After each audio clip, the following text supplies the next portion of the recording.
Hello there and welcome to Life Beyond Seen, where curiosity gets cozy and wonder takes the scenic route through the unknown.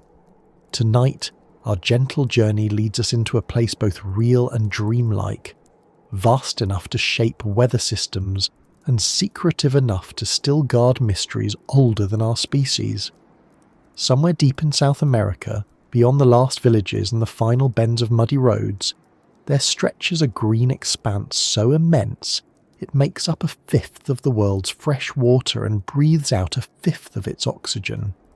It is a living cathedral built from vines and rainfall and soil so dark it remembers the footsteps of creatures that vanished before we walked upright. And it is here, in the humid depths of the Amazon rainforest, that whispers persist of something extraordinary, that ancient monsters, relics of a lost world, may still be moving beneath the canopy's breath. Before we wade too far into this story, I want to ask you something simple. Where are you listening from tonight? Are you tucked up somewhere warm and dry, or are you surrounded by the hum of crickets outside your window? And if you closed your eyes right now, could you imagine that far from where you sit, rain is falling in sheets over an emerald ocean of leaves, thunder rolling over a wilderness so dense that even satellites struggle to see what hides below? That's where we're headed. If you find this slow unravelling of secrets soothing, if you like the idea of drifting to sleep with one foot in science and the other in speculation, it would mean a lot if you liked the video or subscribed. It helps this small corner of calm find others who might want to wander through the unknown with us. Now settle in and slow your thoughts. We're about to step into a place where the line between myth and memory is not as firm as we like to think. The Amazon is not just a forest, it is an archive. Every leaf, every layer of soil, every murky backwater of its endless rivers is a page from Earth's deep past. It holds echoes of ages when the continents were arranged differently, when giant reptiles ruled the land and seas, when mammals were barely an idea. Even now, with satellites scanning from above and biologists trekking from below, vast regions remain unvisited by humans. Scientists estimate that only a fraction of the species living here have been catalogued. Every year, hundreds of new ones are described: tiny frogs, ghost orchids, strange catfish with transparent skin, and these are just the ones small enough to slip into a vial or press onto a herbarium sheet. What, then, might still lurk beyond the reach of our tools, too rare, too clever, or too colossal to cross paths with us, often enough to leave proof? The Amazon has a way of swallowing time. Its trees grow on the bones of older forests. Rivers change their courses over centuries, leaving oxbow lakes behind like forgotten punctuation marks. Creatures evolve and disappear, but traces of their ancestors remain. This is why scientists call it a refuge, not just for biodiversity, but for entire lineages that vanished elsewhere long ago. Deep in these green labyrinths live species that have changed little since the Cretaceous, survivors of mass extinctions, unbothered by ice ages, indifferent to empires rising and falling. They are reminders that evolution is not a ladder but a web, and some threads stretch back unimaginably far. Some of these survivors are well known. The arapaima, for instance, a massive fish that can grow longer than a man and breathe air, is a living echo of ancient osteoglossids, a group that swam through freshwater systems 100 million years ago. The matamata turtle, with its leaf-shaped head and bark-like shell, looks like a creature carved from the swamp itself, unchanged since dinosaurs drank from its ancestors' ponds. The black caiman, once thought to be dwindling toward extinction, still glides through slow-moving waters like a remnant from the age of reptiles, its lineage stretching back to the days when crocodilians ruled the rivers of Gondwana. And the hoatzin, a bird that smells faintly of manure and whose chicks have claws on their wings, is sometimes described as a living fossil, its digestive system and anatomy bearing features more at home in the Eocene than the modern jungle. but those are the ones we've seen, studied, named. The story of the Amazon, the story that has lured explorers, scientists, and storytellers for centuries, is that it may still shelter creatures we haven't. Over the centuries, rumours have seeped out of the forest like mist. Some come from indigenous peoples whose oral histories speak of river beasts that can swallow canoes whole, or serpents so vast they reshape the banks when they move.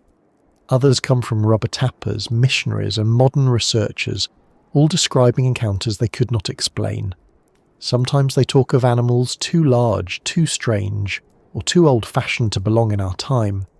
And though skepticism is healthy, it's worth remembering how many times human certainty has been humbled here.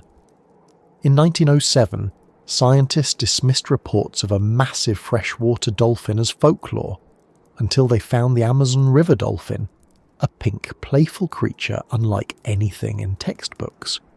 In 2013, a previously unknown species of tapir was described, hiding in plain sight despite weighing over 200 kilograms. If mammals that size can evade science until the 21st century, could something older, rarer and warier still remain unseen? It's tempting, of course, to dismiss the idea of ancient monsters as fantasy. Our world feels mapped and measured. Satellites trace coastlines to the meter, drones skim treetops, and camera traps record the secret lives of animals we'll never meet. But consider this. The Amazon spans more than 5.5 million square kilometres, an area larger than the entire European Union.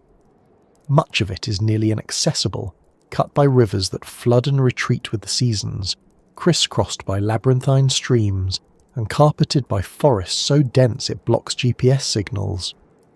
Some parts remain unexplored even by indigenous communities whose ancestors have lived here for millennia.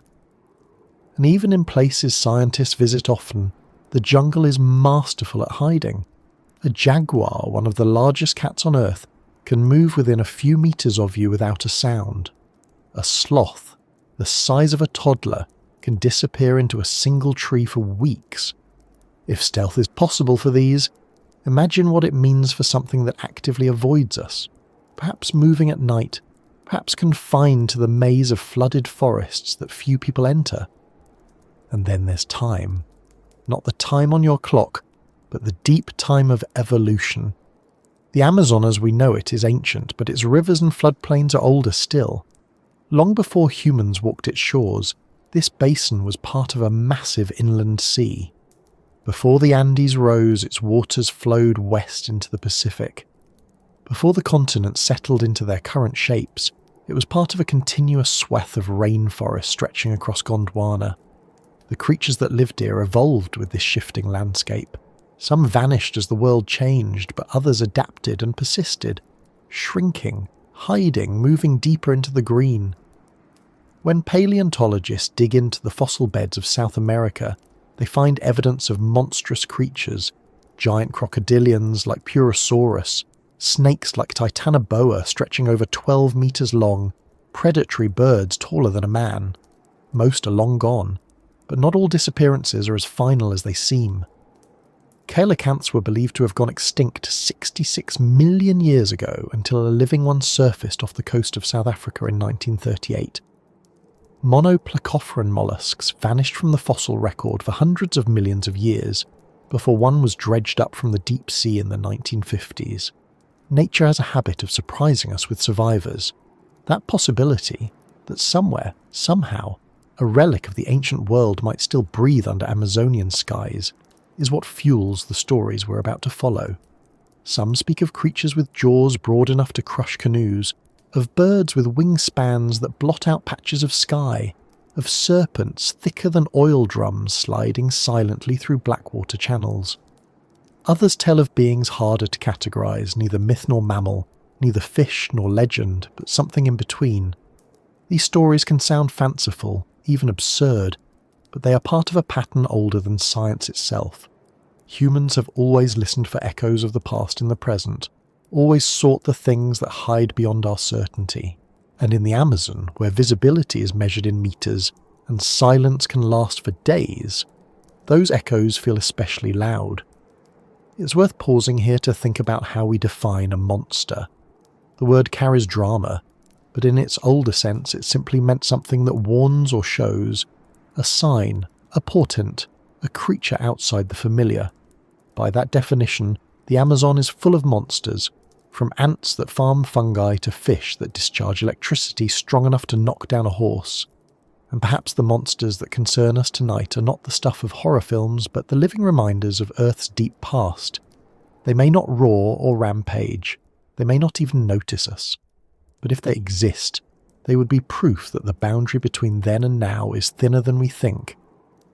As we prepare to look for them, it helps to understand the landscape they inhabit. The Amazon is not one single forest, but a mosaic of ecosystems. Flooded varzea that spend half the year underwater, terra firm forests that never flood, white sand campinas where the soil is too poor for tall trees, oxbow lakes cut off from their parent rivers, swampy Igapo forests dark as twilight even at noon. Each is a world unto itself, home to specialized life. Together they create a complexity so vast that no single expedition, no satellite, no model can capture it all. This complexity is why the forest can hide things. A creature might thrive in flooded forest for half the year and retreat to river channels the other half, leaving almost no trace.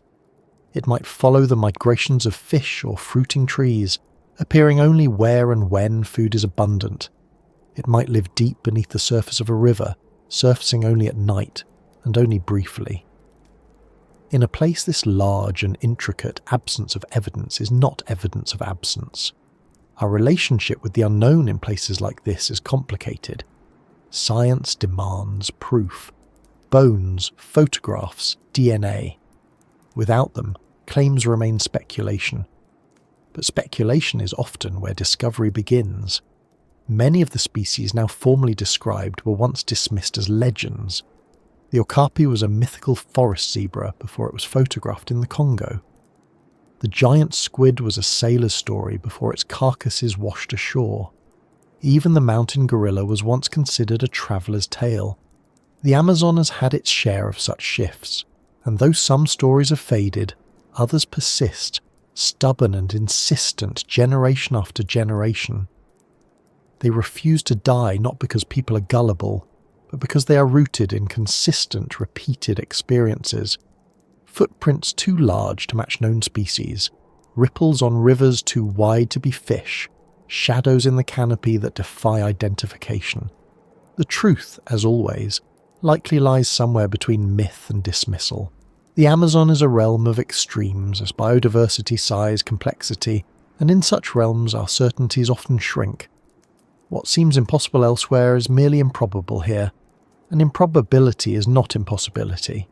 Even scientists who roll their eyes at talk of surviving megafauna acknowledge that the forest almost certainly holds species we have not yet met.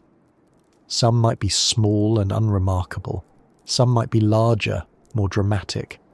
A few might even bear unsettling resemblance to creatures we thought long gone. Whether any of them fit the image of an ancient monster is a question without an answer, for now. But to look for answers, we must go deeper into the story. We must trace the Amazon's memory, understand how it preserves the past, and see how that past might still ripple through the present. Somewhere in the layers of mud and leaf litter and memory lies the clue to why this forest is unlike any other on Earth, and why, if ancient monsters still walk among us, this is where they would hide. The journey from myth to evidence is rarely quick, but it begins with understanding how the stage was set, and why the Amazon remains one of the last places on Earth where the impossible still has room to breathe. And so, with the canopy closing above us and the river's slow current carrying us further from certainty, we continue on, deeper into the heartbeat of this green ocean, where time runs differently and the ancient never quite goes away. The deeper you move into the Amazon, the more you realise that you are not just travelling through a place. You are moving through layers of time. It isn't obvious at first. At the edges, where towns press against the forest, and roads snake inward like probing fingers, it can feel almost ordinary. There are boats with outboard motors, satellite dishes on tin roofs, plastic bottles floating among the driftwood. But step beyond the last footpath, let the green swallow you whole, and the sensation changes. It's as if the forest exhales differently here, slower and older, as though the air itself remembers things that the modern world has forgotten. The light dims under the canopy, filtered through countless leaves, and the smell of wet earth rises around you, a scent that hasn't changed since before there were humans to breathe it. If you pause and listen, you might swear the ground itself has a pulse, a deep rhythmic thrum older than rivers and mountains. This is the Amazon's heartbeat, and it has been beating for tens of millions of years. To understand why this forest might still harbour creatures from deep time, we need to understand how it came to be and why it has endured while so many other ecosystems have changed beyond recognition. The Amazon is not a static place. It is a dynamic, living system shaped by geological upheavals, climate shifts, and evolutionary gambles. It has drowned and drained, risen and fallen, connected and separated. Its rivers have flowed in different directions. Its boundaries have advanced and retreated. Its climate has swung from humid to arid and back again. And yet, through all of this, life has persisted, adapting, surviving, sometimes shrinking, sometimes exploding into new forms. The Amazon story is not one of stability, but of resilience. And resilience, more than anything else, is what allows ancient lineages to endure. Let's go back, far back, to a time when South America was not the continent we know today. Around 100 million years ago, in the mid-Cretaceous, it was part of a vast southern supercontinent called Gondwana. The land was warm and humid, and enormous rivers wound their way through forests dominated by towering conifers and primitive flowering plants. Dinosaurs roamed the floodplains. Titanosaurs, long-necked herbivores as heavy as locomotives, browsed among the trees, while massive predators stalked them. Crocodilians, already ancient even then, lurked in the waters. In the swamps and shallows, early relatives of modern fish darted among horsetails and ferns, and above it all, the first birds spread their wings, descendants of feathered dinosaurs that had conquered the skies. This was the world that gave rise to many of the lineages still found in the Amazon today. As Gondwana broke apart and South America drifted into isolation, its ecosystems became evolutionary laboratories. Cut off from the rest of the world for tens of millions of years, its plants and animals followed unique paths. Marsupials and placental mammals competed for dominance. Terror birds grew to 3 meters tall and became apex predators. Giant rodents the size of bison grazed on lush vegetation. Rivers teemed with massive fish and ancient turtles.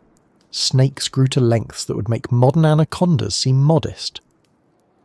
When the asteroid struck 66 million years ago and wiped out most of the dinosaurs, South America was far enough from the blast zone that its ecosystems, though shaken, remained intact enough to recover quickly. And recover they did, exploding into a new wave of diversification that would eventually shape the Amazon's modern inhabitants. But the land itself was not done changing.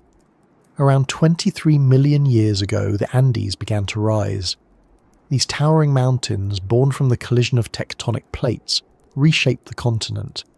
Rivers that once flowed west toward the Pacific were dammed and rerouted. An enormous inland sea, known as the Pebos system, spread across much of what is now western Amazonia. For millions of years, this vast wetland, larger than modern Europe, was home to an extraordinary array of life. Gigantic crocodilians like Purosaurus, which could grow over 12 meters long, prowled its waters.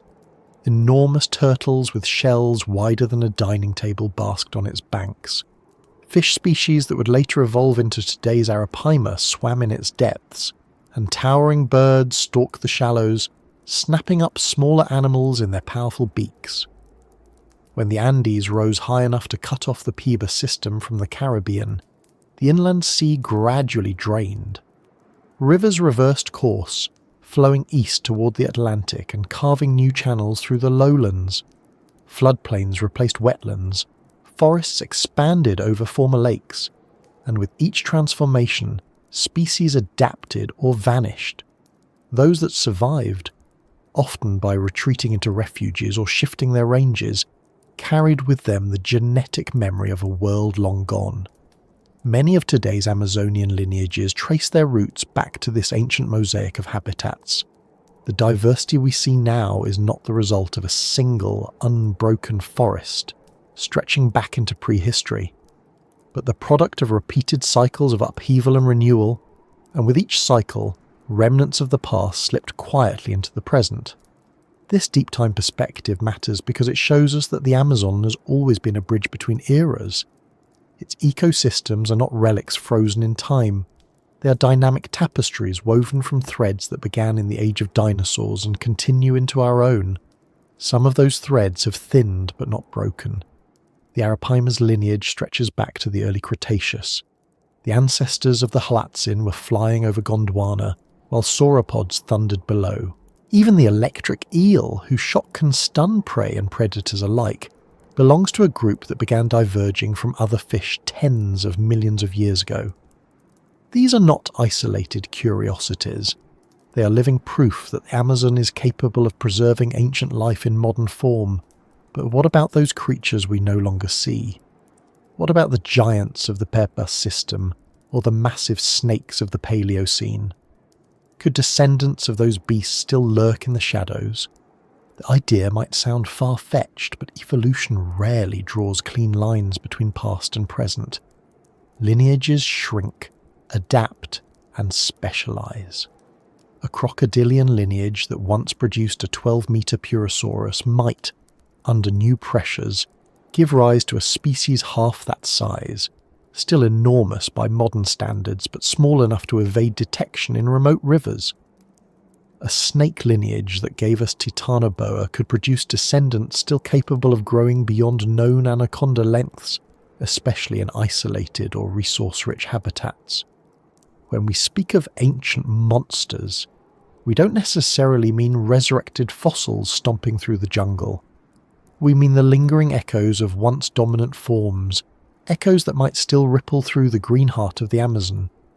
There is another reason why the Amazon is uniquely suited to harbour ancient lineages: its sheer environmental stability. While ice sheets advanced and retreated across much of the northern hemisphere during the Pleistocene, the tropics remained relatively stable. The Amazon did shrink and expand with glacial cycles, but it never froze over or vanished entirely. Pockets of rainforest, known as Refugia, persisted even during the driest periods, providing safe havens for species to ride out climatic upheavals. These refugia acted as time capsules, preserving genetic diversity and ancient traits. When wetter conditions returned, species radiated outward again, carrying with them evolutionary baggage from eras long past. This cyclical contraction and expansion is one reason the Amazon is so diverse today, and why it might still shelter lineages that elsewhere have gone extinct. We see hints of this in the genetic record. Many Amazonian species show deep genetic splits between populations, evidence that they were isolated in refugia for long periods before reconnecting. These splits often date back millions of years, suggesting that the forest's biodiversity is not just rich, but ancient. In some cases, species that look identical on the surface turn out to be complexes of several cryptic species, each with its own evolutionary history. If small frogs and insects can hide that kind of diversity, why not larger, rarer animals as well? The Amazon's rivers too are part of this story. They are not static channels, but living, shifting forces that sculpt the landscape and shape the evolution of the creatures within them. Over geological timescales, rivers can capture one another, carve new courses, or become isolated, creating freshwater islands that serve as crucibles of evolution. Fish populations split and diverge. Aquatic reptiles adapt to new flow regimes. Floodplain forests evolve alongside shifting water levels. And in the tangled, ever-changing web of waterways, There are places where human eyes almost never look. Deep oxbow lakes, flooded forests that are impassable for much of the year, labyrinthine tributaries that twist through hundreds of kilometres of uninhabited land. In such places, even large species could remain hidden for generations. We tend to think of ancient monsters as belonging to a distant past, but in evolutionary terms, deep time and the present are not separate worlds. They are points along a continuum. The crocodilians basking on Amazonian sandbanks today are not identical to their Cretaceous ancestors, but they carry their legacy in every bone and scale. The anaconda coiled beneath a riverbank is not Titanoboa, but its lineage shares a common ancestor. Even the insects buzzing in the understory trace their origins back to lineages that predate the breakup of Gondwana. The Amazon is not a museum of relics trapped in amber. It is a living archive where the past and present blend and bleed into one another. This blending also extends to human history. Indigenous peoples have lived in the Amazon for thousands of years, and their oral traditions often preserve knowledge far older than written records. Many of these stories speak of creatures that sound, to modern ears, like prehistoric beasts. Some tell of enormous river dwellers that overturn boats and devour cattle. Others describe serpents so vast they block the flow of streams, or birds with wingspans that darken the sun. It's easy to dismiss these as myths, but oral traditions often encode observations of real phenomena. Some may refer to now extinct megafauna encountered by early humans. Others may be exaggerations of real animals that still exist but are rarely seen. And some may be hints, distorted, dramatized, but not entirely invented, of creatures that science has yet to meet. It is also worth remembering that our species is a newcomer here. Homo sapiens has existed for roughly 300,000 years. The Amazon's current form is at least 10 million years old. If we imagine Earth's history as a single day, humans have been present for less than a minute before midnight. In that brief moment, we have explored and mapped much of the planet, but there are still corners, especially in vast complex ecosystems like this one, where our presence is fleeting and our knowledge incomplete. Creatures that have survived countless climatic shifts and geological revolutions are unlikely to be troubled by a few centuries of human curiosity. All of this brings us back to the heartbeat we feel beneath our feet when we stand in the Amazon. It is the pulse of an ecosystem that has outlived continents and climates, that has absorbed impacts that wiped out most life elsewhere, that has sheltered and shaped lineages older than humanity itself. It is a heartbeat that began long before us and will, barring catastrophe, continue long after we are gone. And within that steady, patient rhythm there is room. Room for the known and the unknown, for the catalogued and the conjectured, for the animals we have named and those we have only imagined. The temptation, when faced with the unknown, is to demand proof before belief. That is reasonable. Science advances on evidence, not on stories. But it is also true that evidence often lags behind reality. The first European naturalists in South America dismissed jaguars as myths. They scoffed at descriptions of electric fish. They laughed at the idea of trees so large that dozens of people could stand beneath their crowns. All of those things turned out to be true. Perhaps the stories of ancient beasts in the Amazon are wrong. Perhaps they are misinterpretations, exaggerations, or memories of extinct creatures. Or perhaps they are the first faint signals of discoveries yet to come. For now, we stand on the edge of what we know, listening to that deep, slow thrum beneath the soil and water.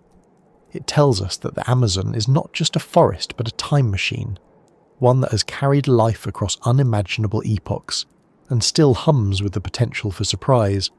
It reminds us that extinction is not always final, that survival can take forms we do not expect, and that the line between myth and biology is not always as clear as we'd like it to be. And as we listen, we might wonder what else that heartbeat is hiding, what stories it is still telling in the rustle of leaves and the splash of unseen bodies beneath the surface. Somewhere in that rhythmic pulse lies the possibility that the giants of the past are not entirely gone, that their descendants or cousins still breathe the same humid air, still slip through the same dark waters, still move through the same green light. Whether they are known species that have grown beyond our expectations or entirely new lineages that have evaded our gaze, they are part of the Amazon's ongoing story, a story written not in books or fossils but in the living, beating heart of the forest itself. And as we press deeper into that story, leaving the familiar behind and stepping into the unknown, the question is not just whether ancient monsters still exist, but whether we are ready to find them if they do. Walk long enough beneath the cathedral canopy, and the forest begins to whisper stories that don't quite match the present. Some are carried in the rumble of distant thunder that feels more like footsteps than sound. Others ride the surface of rivers in ripples that seem too wide, too deliberate, too heavy to come from fish. Every so often you hear something stranger still. A tale from a hunter who swears he saw the water split around something bigger than Orani Cayman, or from a fisherman who returned with a boat dented as if struck by a moving wall. These are the murmurs of ghosts, and they belong to a caste of vanished giants that once ruled this part of the world. They are gone from our textbooks, but in the imaginations of those who still walk these forests, they haven't entirely left.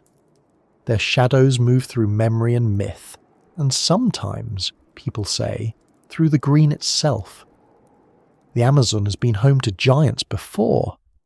Long before the rainforest reached its current form, the region teemed with megafauna so extraordinary that even their bones seem too large to belong to reality.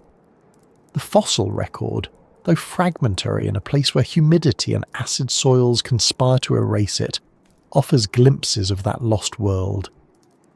Among its most impressive inhabitants were the titanosaurs, long-necked sauropods that roamed Cretaceous floodplains. Some stretched more than 20 metres and weighed as much as a herd of elephants. Though their reign ended with the dinosaurs' extinction 66 million years ago, they left behind ecosystems rich in plant life and waterways teeming with reptiles and fish. Their absence created opportunities for new giants to emerge, mammals, birds and reptiles that filled the void left by the dinosaurs.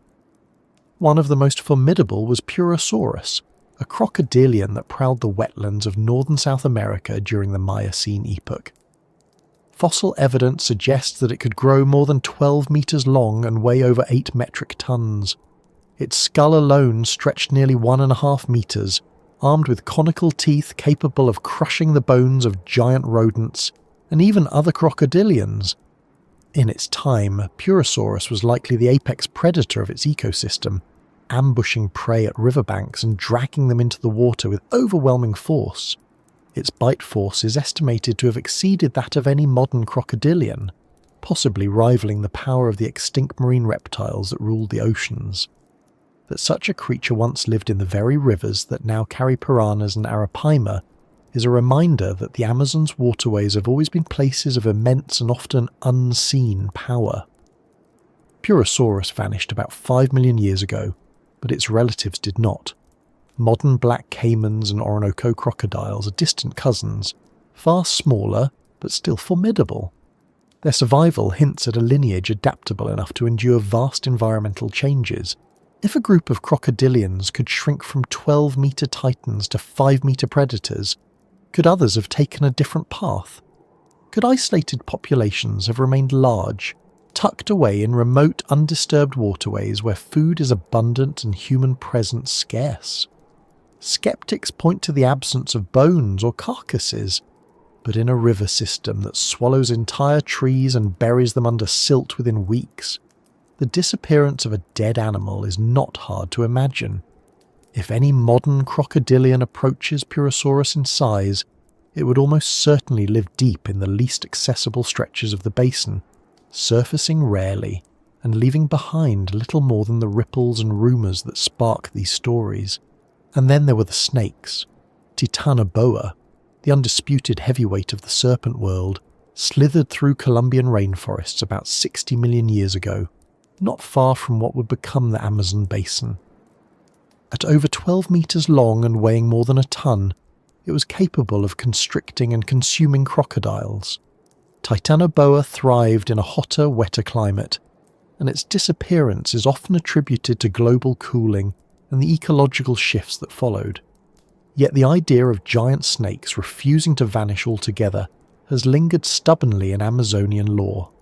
The modern green anaconda, the heaviest snake on Earth, can reach lengths of over 6 meters, and unverified reports of specimens exceeding 10 meters persist. Most scientists treat these as exaggerations, but not all dismiss them outright. The Amazon's remote swamps and flooded forests provide ideal conditions for stealthy, slow-growing snakes. If Titanoboa's descendants survived in reduced form, is it so implausible that some might, under perfect conditions, achieve exceptional size? The stories that circulate in riverside communities suggest that the question is not merely theoretical. Hunters in Peru speak of the Yakumama, the mother of the waters, a serpent so large it can swallow tapirs whole. Fishermen on remote stretches of the Solimois claim to have seen bodies sliding through the water longer than their boats. Some reports describe snakes with heads as big as a bucket and bodies thicker than oil drums. Are these accounts misjudgments of size, distorted by fear and memory? Almost certainly some are. But others are harder to explain, particularly those that come from people who know the forest intimately and can tell the difference between an ordinary anaconda and something more extraordinary. Even if no living snake reaches Titanoboa's dimensions, the persistence of such stories speaks to how the shadows of ancient giants still loom over the present. The land above the water held its share of titans too. During the Pleistocene, when much of the northern hemisphere was locked in ice, South America was a continent of colossal mammals. Megatherium, the giant ground sloth, stood over 6 meters tall when rearing on its hind legs and could strip branches from trees with its massive claws. Glyptodons, relatives of armadillos, lumbered across the floodplains encased in domed shells as heavy as small cars. Macrochenia, long-necked herbivores resembling a cross between a camel and a llama, grazed among palm forests, and prowling these lands was Smilodon populator, the largest of the saber-toothed cats, its curved fangs perfectly adapted to bringing down prey many times its size. These creatures vanished around 10,000 years ago, part of a wave of megafaunal extinctions that swept across the Americas. Climate change played a role, but mounting evidence suggests that humans, newly arrived in South America, hastened their demise through hunting and habitat disruption. And yet, not all may have vanished completely when the textbooks say they did. Indigenous oral histories across the continent speak of encounters with giant sloths long after their supposed extinction. Some traditions describe enormous, slow-moving beasts that tear down trees and emit powerful, musky odours, descriptions eerily similar to those inferred from Megatherium fossils. In the 19th century, European explorers heard similar accounts and even claimed to find large claw marks gouged into trees. Skeptics argue that these are misidentifications of known animals or remnants of older cultural memories, but the persistence of such stories across time and geography raises questions. If small populations of mammoths could survive on Arctic islands thousands of years after their extinction elsewhere, could pockets of ground sloths have lingered in the deep Amazon, shielded from human encroachment by the forest's vastness? The possibility becomes more intriguing when we consider the forest's size and complexity. The Amazon basin contains more than 6.7 million square kilometers of dense vegetation, winding rivers, and swampy floodplains. Many regions remain inaccessible except by boat or helicopter, and even then, thick canopy and unpredictable weather make exploration difficult. Scientists regularly discover large vertebrates, new species of monkeys, deer, and even tapirs, in areas once thought to be well studied. If relatively conspicuous mammals can evade detection until the 21st century, the idea that a relic population of ground sloths might persist in remote refuges becomes less far-fetched. They would not be abundant, perhaps only a few scattered groups hidden deep in the most impenetrable forests. But abundance is not a prerequisite for survival. Of course, the absence of physical evidence remains a major hurdle. No bones, no hair, no dung attributed to living megafauna have been verified, yet the rainforest is not kind to evidence. Bones decay quickly in its acidic soils. Scavengers disperse remains within hours. Rivers carry carcasses away and bury them under layers of silt.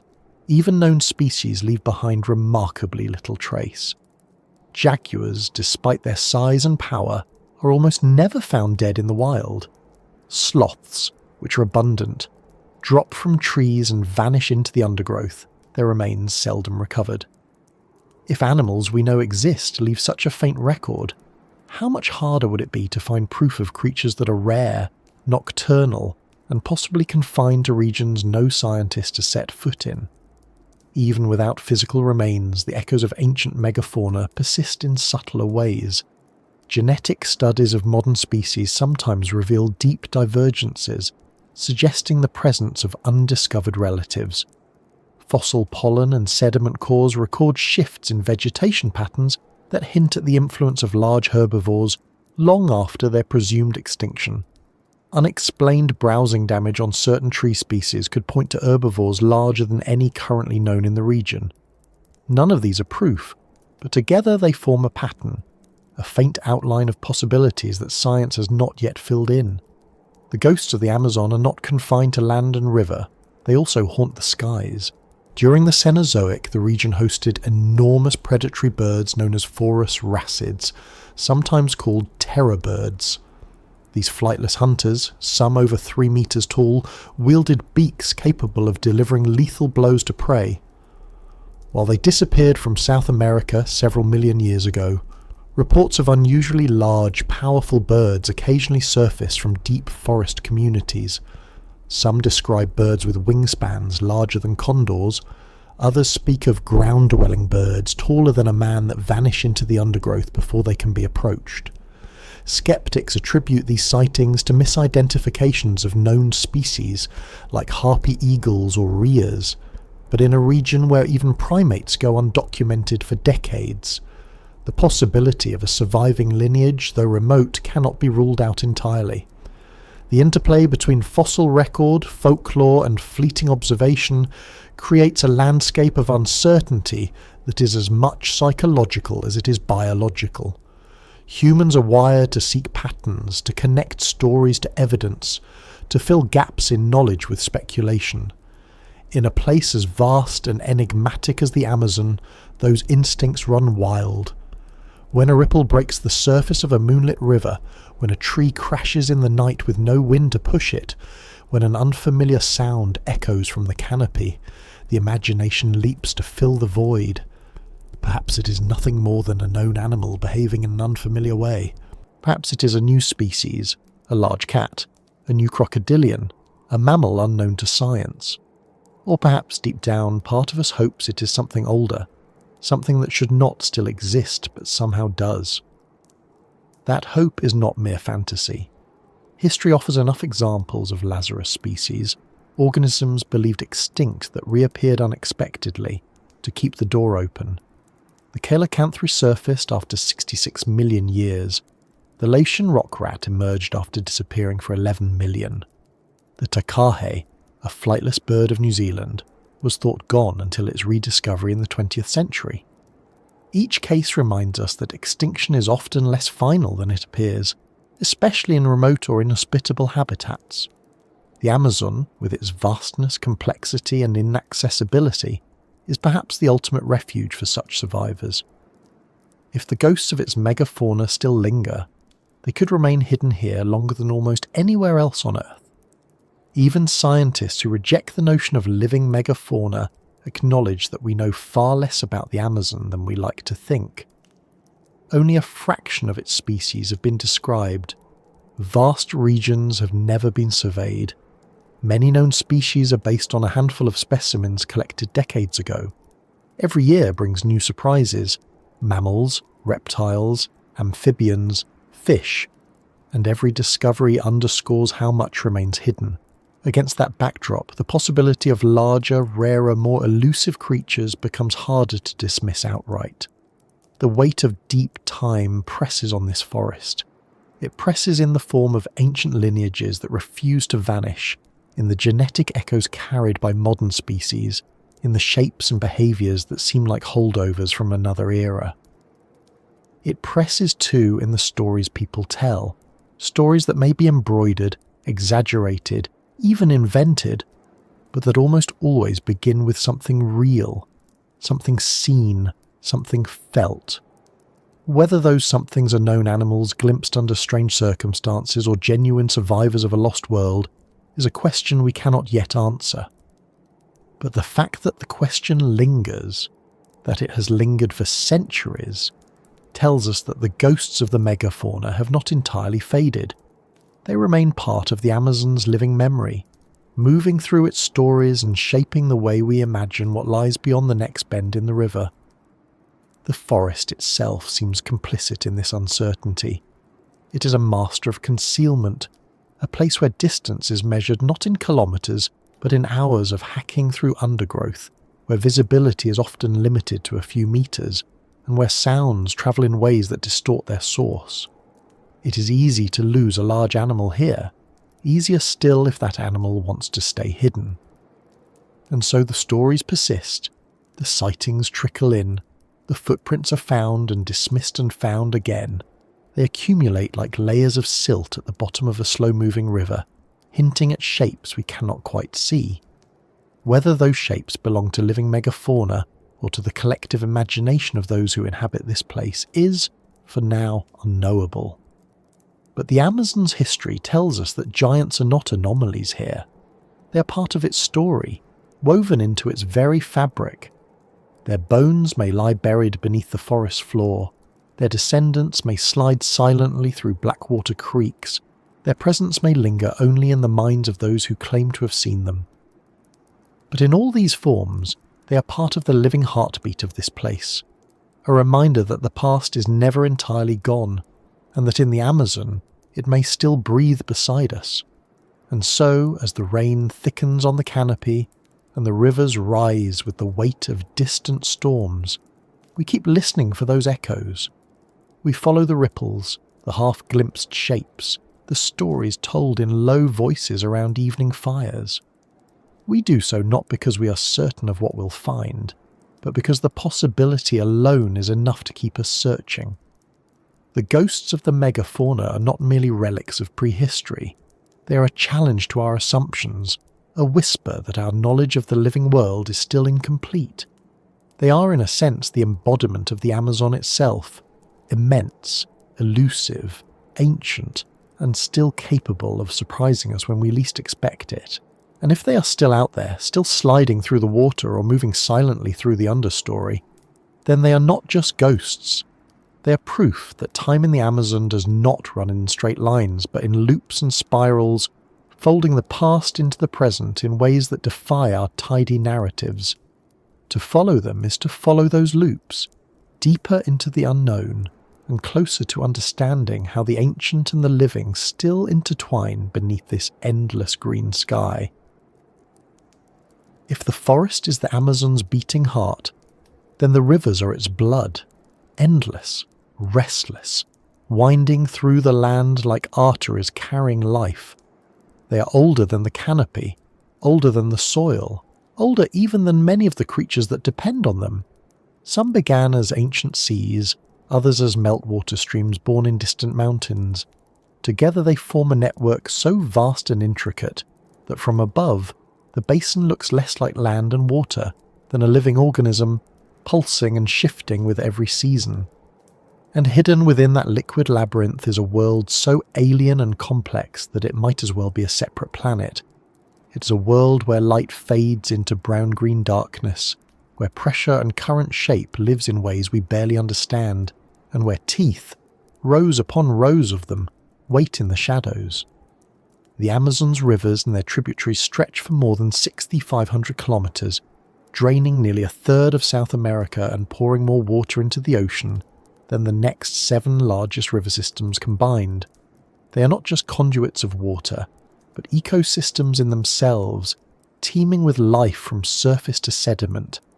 Scientists estimate that 1 in 10 known species on Earth lives in the Amazon, and a staggering proportion of them are aquatic. Yet even with centuries of exploration, new species of fish, reptiles and invertebrates are discovered here every year. Most are small and harmless, but not all. For as long as people have lived beside these rivers, they have spoken of things that bite, crush and devour. Creatures that emerge without warning from the depths, strike, and disappear again into the murk. Some of these predators are well known. The black caiman, for example, is the largest predator in the Amazon today, capable of exceeding 5 meters in length. Its eyes break the surface at night like twin embers, and its ambush strikes can snap the bones of peccaries and capybaras with ease. It is descendant of an ancient lineage, a shadow of the monstrous crocodilians that once ruled these waters. But even among black caimans, there are whispers of outliers. Individuals so massive that they seem almost to belong to another era. Fishermen speak of caimans the size of dugout canoes, of tails so thick they churn the water into foam.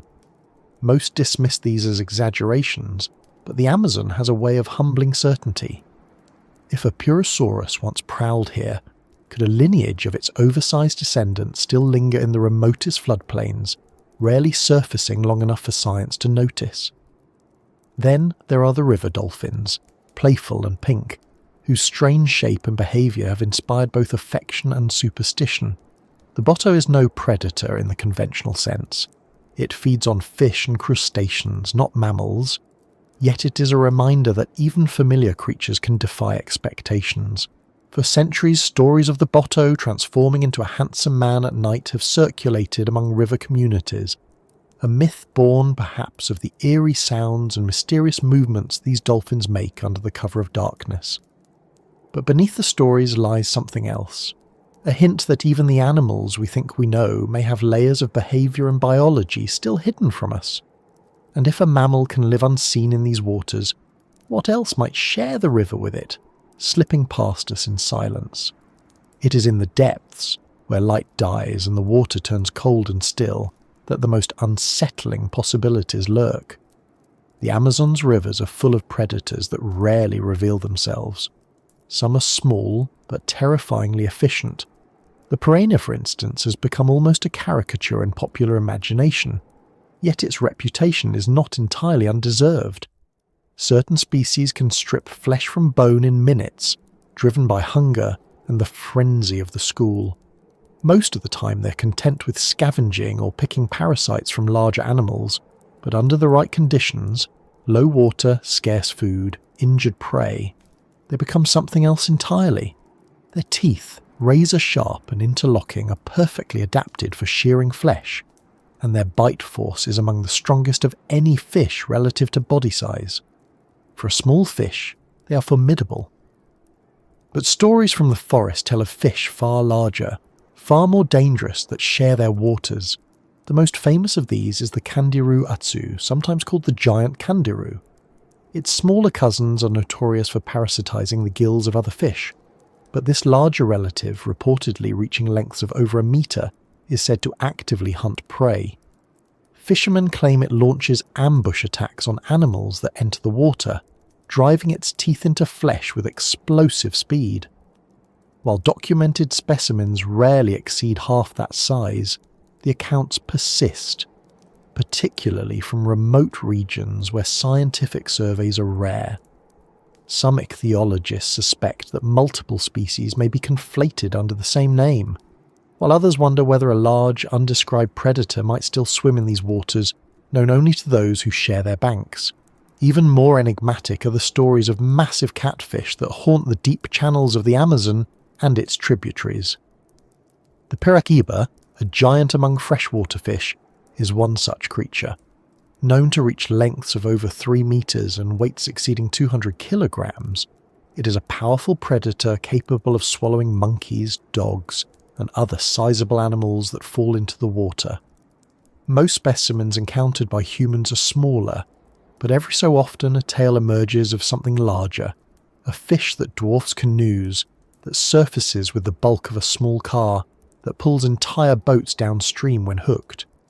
Scientists remain cautious, pointing out that fish sizes are often exaggerated in the telling, but even they acknowledge that a fish of such size is well within biological possibility.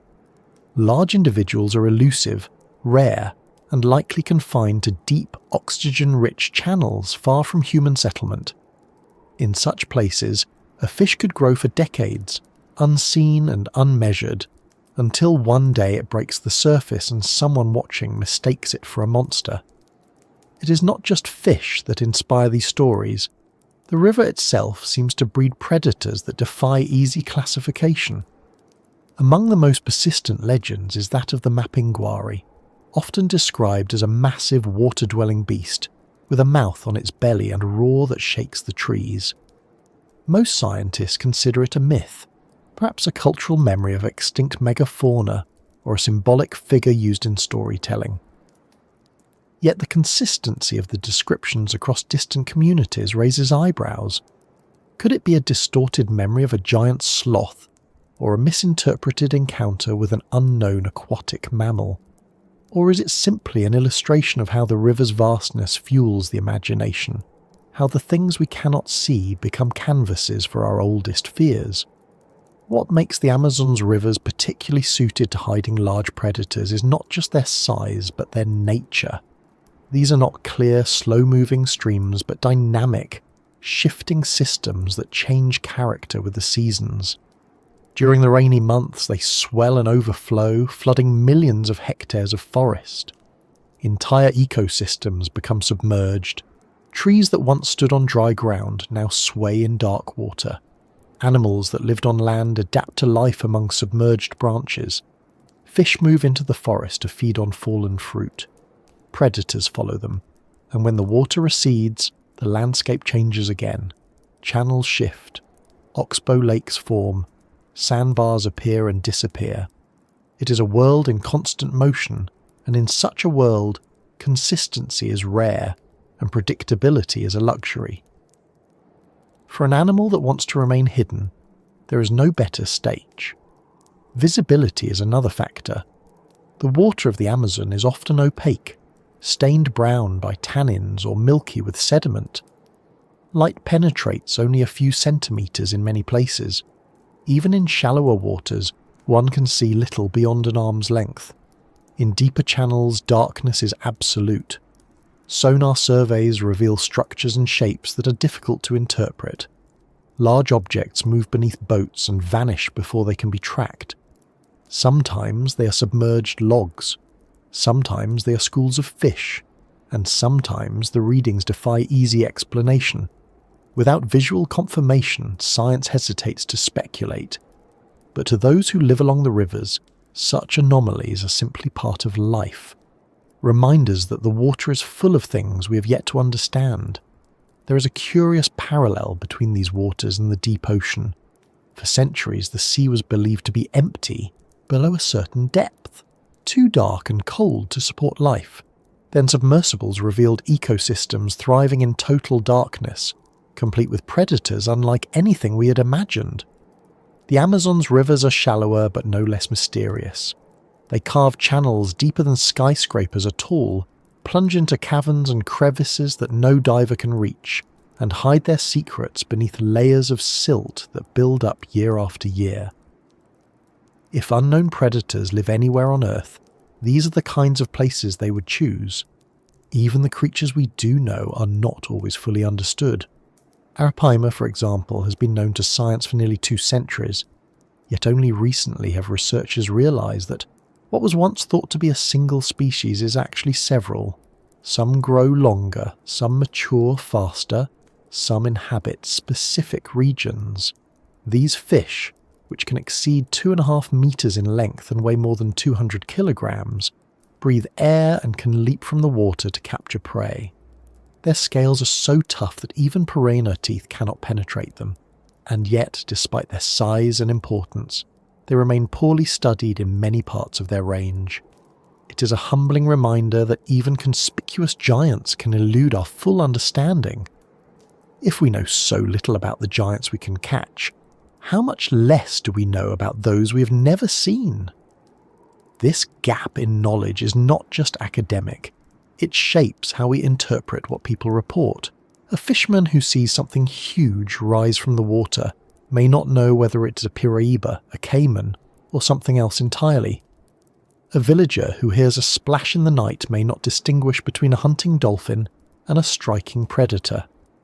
Memories blur, stories grow. But sometimes, amid the exaggeration, there are details too specific to dismiss. Teeth marks on a wooden canoe, the remains of a large animal dragged from the shore, the sudden disappearance of livestock that strayed too close to the water. These are the fragments from which legends are built, and while they may not prove the existence of unknown predators, they do suggest that the river still holds surprises. One of the most intriguing clues comes not from stories but from the river's own geology. Deep beneath the modern channels lie ancient beds, the remnants of rivers that flowed millions of years ago, now buried under layers of sediment. These fossil rivers were home to ecosystems as rich and varied as today's, and in some cases their species may not have vanished entirely. Aquifers and subterranean channels can connect ancient riverbeds to modern ones, providing potential refuges for organisms adapted to those older conditions. It is speculative, but not impossible, to imagine isolated populations surviving in these hidden waterways, emerging only occasionally into the main channels where they are glimpsed and then lost again. Even human engineering has at times hinted at the river's mysteries. During construction of hydroelectric dams and bridge pylons, workers have reported sightings of enormous fish or reptilian shapes disturbed by dredging. Some of these reports have been corroborated by sonar readings showing large moving objects. Most are likely to be known species startled from their hiding places, but the scale of some observations exceeds documented sizes. Engineers are not biologists, but they are often keen observers of the water they work in, and their reports add to the growing body of anecdotal evidence that the Amazon's rivers still hold more than we know. There is also the matter of scale. Large predators require large prey, and the Amazon offers plenty. Herds of capybara graze the riverbanks. Tapirs wade into the shallows. Deer come to drink. Dead animals fall from the canopy into the water. Schools of fish migrate by the millions. The energy flowing through these rivers is immense, more than enough to sustain large carnivores. If such predators exist, they would not need to appear often to feed. A single successful ambush on a mammal could sustain a giant reptile for weeks. A deep channel rich in migratory fish could nourish a massive catfish for decades. Abundance allows invisibility. It means a predator can afford to be patient, to remain hidden, to reveal itself only when conditions are perfect. And if they are there, what would they look like? They might not match the monsters of storybooks. They might not breathe fire or snap boats in half. They could be scaled-up versions of known species, a crocodilian a metre longer than any on record, a catfish of unprecedented girth, a snake adapted to a semi-aquatic life. Or they could be something more surprising, a relic of an ancient lineage that has persisted undetected. Perhaps they would look familiar but behave in ways that confound expectations. Perhaps they would challenge our definitions of species entirely. Whatever they are, they would remind us that evolution is a continuum, not a catalogue, and that the line between known and unknown is drawn not by nature but by the limits of our observation. The rivers do not yield their secrets easily. They are too vast, too dynamic, too murky to study with the thoroughness we apply to terrestrial ecosystems. Expeditions are costly and dangerous. Visibility is poor. Equipment malfunctions in the heat and humidity. Data collection is slow. And so much of what we know, or think we know, comes from chance encounters, from the stories of those who live alongside the water, from fleeting glimpses that leave more questions than answers. It is frustrating for science, but it is also part of the Amazon's allure. The mystery is not a flaw, it is a feature, and so the rivers keep their secrets flowing silently through the forest, carrying life and death and stories alike. They are older than us and will outlast us. They have seen empires rise and fall, species appear and vanish, climates shift and stabilize. Somewhere in their depths, perhaps, ancient teeth still wait. Perhaps they belong to known creatures grown beyond our expectations. Perhaps they belong to lineages that refuse to die. Or perhaps they are figments of fear and imagination, projections of our desire to believe that the world is still wilder than we know. Whatever the truth, the rivers do not say. They do not confirm or deny. They simply flow as they always have, carrying with them the possibility that the next ripple, the next splash, the next flash of scales in the brown water might be something we have not yet named. And as we follow their winding course deeper into the basin, where the water darkens and the banks close in and the forest leans over the current like a watchful giant, we feel again that sense of something just beyond our reach, something old, something patient, something that has watched ages pass and will watch many more. It is the feeling that draws us forward, that keeps us searching, that tells us the story is far from over, and somewhere ahead, beyond the next bend, that story is still unfolding. Attention, with its tangled roots and prowling predators, or when the rivers hold our imagination with their toothy mysteries.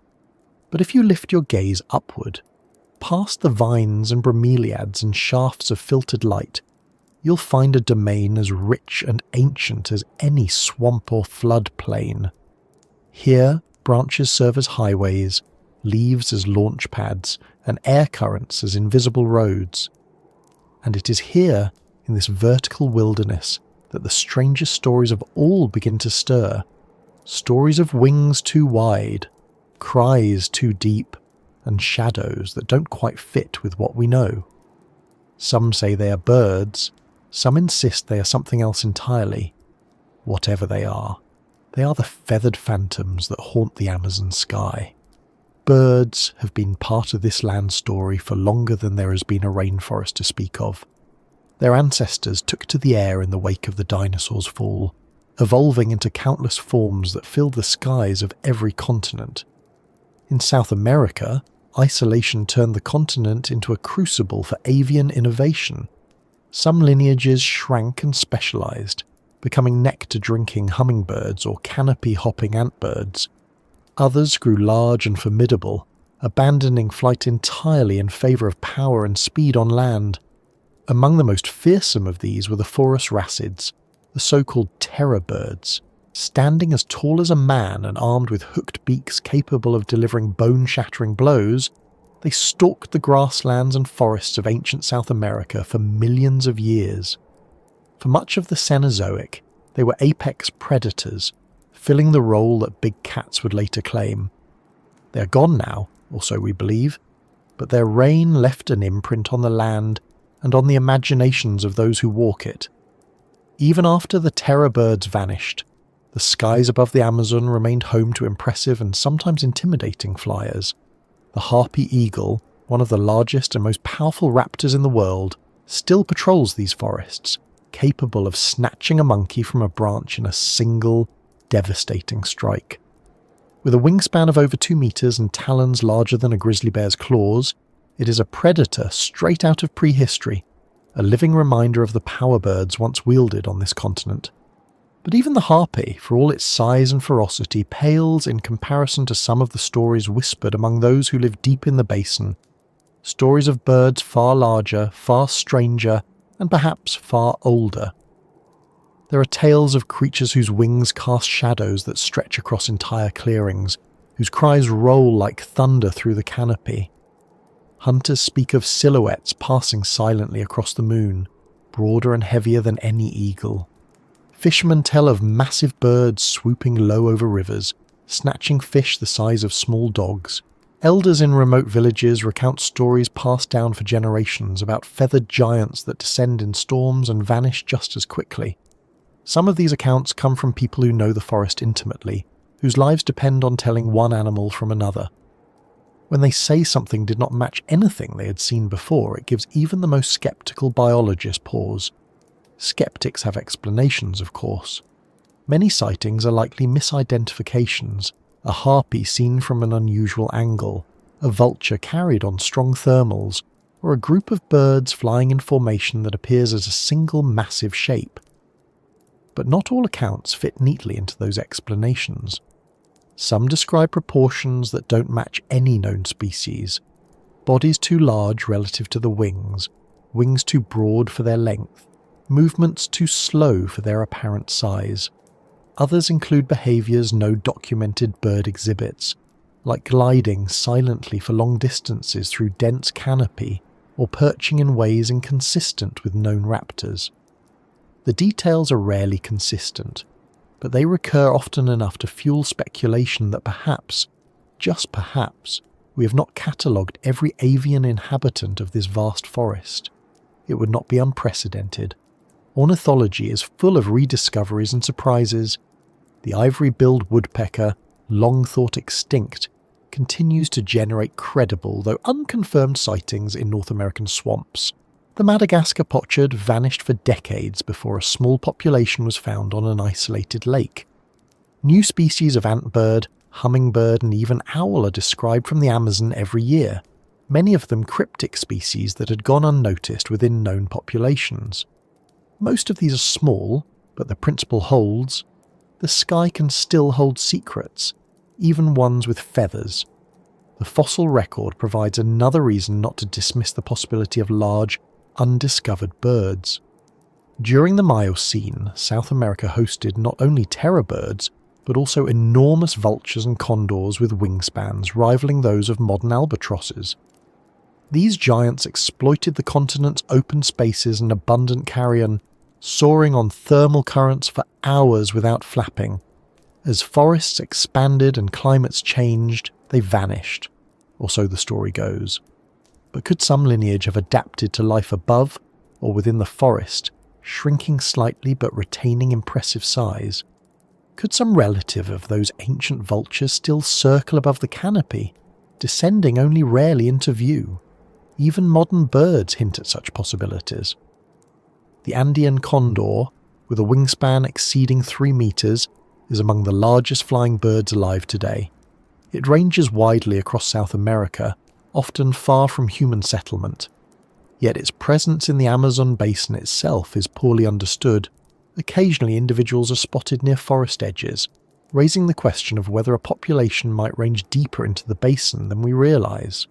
Similarly, the king vulture, a striking bird with a wingspan of nearly 2 meters, is common in parts of the Amazon but rarely observed far from carrion sites, leading some to speculate that larger, more elusive scavengers might share its niche. What makes the idea of undiscovered large birds particularly plausible is the nature of the Amazon canopy itself. It is one of the least studied habitats on Earth, despite being one of the most ecologically important. Most ornithological surveys are conducted from the ground or from boats, focusing on understory and edge species. The upper canopy, a layer often 30 or more meters above the forest floor, is difficult to access and observe. It is a world of constant motion, where branches sway, leaves rustle, and light shifts unpredictably. A large bird moving through that space could remain unseen for long periods, especially if it spends most of its time above the treetops or in the vast expanse between rivers where few humans venture. Moreover, birds are inherently mobile. A population of large, elusive flyers could range across thousands of square kilometers, rarely lingering long enough in one place to be detected. Even camera traps, so effective for terrestrial mammals, are of limited use for aerial species. Radar and acoustic monitoring offer possibilities, but they are expensive and logistically challenging in such remote terrain. As a result, our picture of avian life above the Amazon canopy remains incomplete, full of gaps where something unexpected could still fit. Indigenous stories add another layer to this puzzle. Many Amazonian cultures speak of giant birds that play roles in their cosmologies, messengers between worlds, guardians of the sky, bringers of storms. These beings often have names and attributes passed down for generations. Some are clearly symbolic, embodying forces of nature or spiritual principles. Others, however, contain details that feel observational. Feather patterns, calls, flight behaviours. It is possible that these stories preserve memories of real birds encountered in the distant past, perhaps even surviving megafauna from epochs long gone. Oral traditions have preserved memories of extinct animals elsewhere in the world. It is not unreasonable to think they might do so here as well. Of course, not all the feathered phantoms described in these stories resemble birds as we know them. Some are said to glow faintly in the dark, their plumage shimmering like moonlight. Others are described as having membranous wings, more like those of bats or prehistoric pterosaurs than birds. A few accounts even speak of creatures with no wings at all leaping between treetops in impossible arcs. Such stories likely belong more to myth than zoology, yet they serve an important purpose. They remind us that the unknown is not just about biology, it is also about how we interpret and internalise what we see. In a landscape as overwhelming as the Amazon, where visibility is limited and encounters are fleeting, even a brief glimpse can seed a legend that grows far beyond its origin.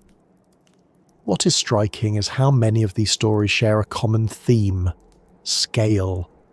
Whether described as birds, spirits, or something in between, the feathered phantoms of the Amazon are almost always described as large. Larger than anything we know, larger than seems possible. This emphasis on size may reflect a psychological tendency to exaggerate the unfamiliar, but it could also hint at something real. After all, size is a natural response to certain ecological pressures. Large bodies retain heat more efficiently, store more energy, and deter predators. They also allow for broader ranges and more efficient travel. If a bird evolved to exploit resources scattered across the Amazon's vast expanse, size would be an advantage, not a liability. The question then is not whether large birds could exist here, we know they do, but whether ones larger than we currently recognise might, and if they do, what might they eat? The Amazon offers no shortage of possibilities. The rivers are rich with fish, many of them large enough to sustain a raptor. The canopy teems with monkeys, sloths, and other arboreal mammals. Carrion is abundant, both from natural causes and from predation. A scavenger could thrive without ever revealing itself to human observers. A predator could hunt by night when the forest is darkest and least watched. Even fruit is plentiful, and some large birds are primarily frugivorous, relying on seasonal abundance rather than predation. There is no ecological barrier to a large bird's existence here, only our ignorance. One of the most tantalising hints of undiscovered avian diversity comes from the realm of acoustics. In recent years, bioacoustics has emerged as a powerful tool for studying elusive species, and the Amazon is full of sounds that remain unidentified. Recordings capture calls and cries that do not match any known species, some so deep and resonant that they suggest a body much larger than any bird we recognise. Others are complex and varied, hinting at advanced communication. Scientists caution that many of these sounds could belong to known species under unusual conditions, or to non-avian animals altogether. Still, the possibility that some might belong to unknown birds cannot be dismissed. Our fascination with these feathered phantoms is not purely scientific. There is something deeply human about the idea of giant birds circling unseen above the canopy, remnants of an older world that continues to brush against ours. They speak to a yearning that science alone cannot satisfy, a desire to believe that the world is still mysterious, still capable of surprising us. It is the same yearning that fueled stories of thunderbirds among indigenous peoples of North America, or of the roc in Middle Eastern mythology, or of the giant moa in New Zealand. In each case, myth and memory blur, and somewhere in that blur lies the possibility of truth. And if such birds do exist, they need not have escaped detection entirely. They may have been seen again and again, but dismissed as something else, a fleeting silhouette mistaken for a harpy, a massive shape soaring too high to identify. A call heard but not recorded. Science is built on patterns and repetition, and without enough data points, anomalies are often ignored. But anomalies have a way of piling up, and when they do, they sometimes point to something new. Perhaps the feathered phantoms are nothing more than the sum of these anomalies. Or perhaps they are the cause. The canopy above us holds its breath as we wonder. A rustle of leaves becomes a flutter of wings. A sudden shadow passes overhead, and for a heartbeat we glimpse something vast and silent moving between the trees. Was it an eagle? A vulture? Something else? The forest does not say. It never does. It simply absorbs the question into its endless hum, adding it to the chorus of mysteries that have defined this place for millions of years. Above all, the stories of these feathered phantoms remind us that the Amazon is not just a horizontal wilderness, but a vertical one. Its mysteries do not end at the water's edge or the forest floor. They rise above us, woven into the sky, carried on the wind, etched into the clouds. To understand this place fully, we must look up as well as down, outward as well as inward. And when we do, we may find that the shadows overhead are not just tricks of light, but living echoes of an ancient world. Echoes that still glide silently over the canopy, watching us as we watch them, waiting for the day we finally understand what they are. And when that day comes, if it comes, it may not be the end of the mystery but the beginning of a deeper one. For every question answered here seems to birth two more, and every discovery peels back a layer only to reveal more beneath. The forest is patient. It has time. It has had millions of years to perfect the art of hiding its secrets, and it is in no hurry to surrender them now. Somewhere above us, wings still beat against the heavy, humid air, carrying with them the weight of stories older than language. And as long as they do, the sky above the Amazon will remain a place where the past and present meet, and where the unknown still stretches wide. If the skies above the Amazon whisper of wings and the rivers carry the heavy breath of predators beneath their murky surfaces, then the forest floor belongs to something older, slower, and infinitely more patient. It moves without sound, without hurry, its body flowing like water over earth, its presence often betrayed only by the shifting of leaves or the sudden stillness of everything around it. The serpent is as much a part of the Amazon as the rain and the roots, as deeply woven into its story as the trees themselves.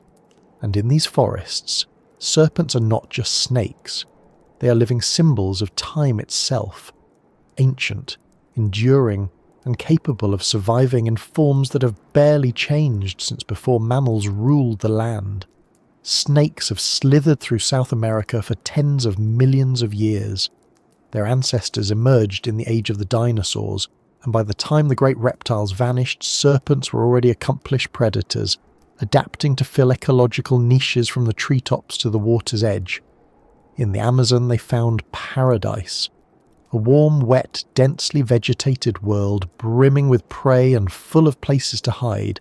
Here, they diversified into an astonishing array of forms, arboreal snakes that move as fluidly among branches as fish in water, burrowing snakes that spend their entire lives underground, venomous species whose fangs are as fine as needles, and constrictors that kill with muscle rather than poison.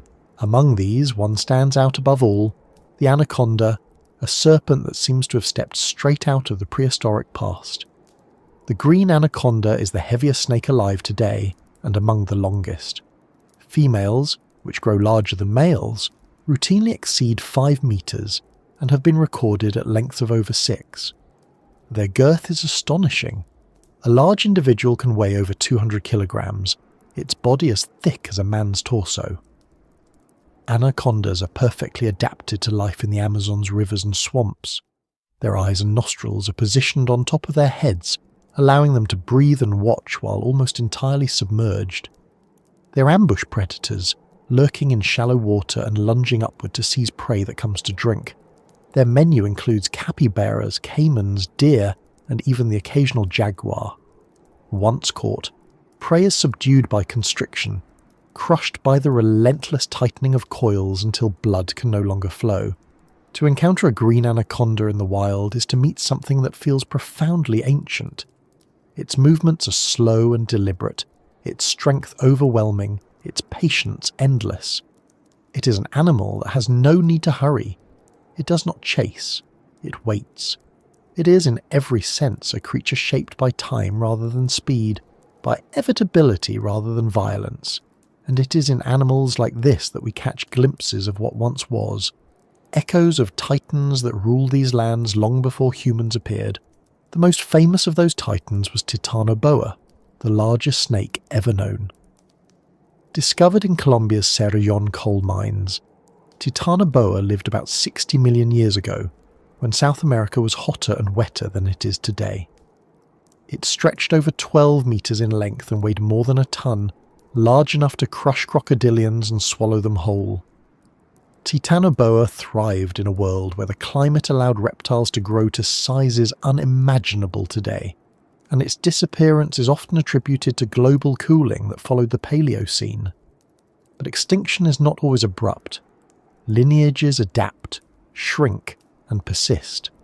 Titanoboa's descendants may have gradually diminished in size, evolving into the anacondas we know today, and if they did, might some have retained more of their ancestors' enormous proportions, hidden away in the remotest corners of the Amazon, where conditions remain close to those of the deep past? That question lingers over countless stories told by those who live close to these waters. Fishermen speak of snakes so large they look like fallen tree trunks, only to watch them slip silently into the river. Hunters tell of animals disappearing mid-hunt, dragged beneath the surface by something they never saw. Villagers recount tales of creatures they call Sachamama or Yakumama, mother of the forest or mother of the waters, serpents so vast that they reshape the land when they move, leaving channels where none existed before. Some claim these creatures are over 30 meters long, capable of swallowing canoes whole. Such dimensions stretch biological plausibility, but the consistency of the stories, passed down over generations and across vast distances, is difficult to ignore. Western explorers who ventured into the Amazon from the 19th century onward recorded similar accounts. In 1906, Colonel Percy Fawcett, a British surveyor and explorer, claimed to have shot an anaconda over 18 meters long while mapping the Rio Abuna. The carcass, he reported, was too large to transport, and no specimen was ever produced.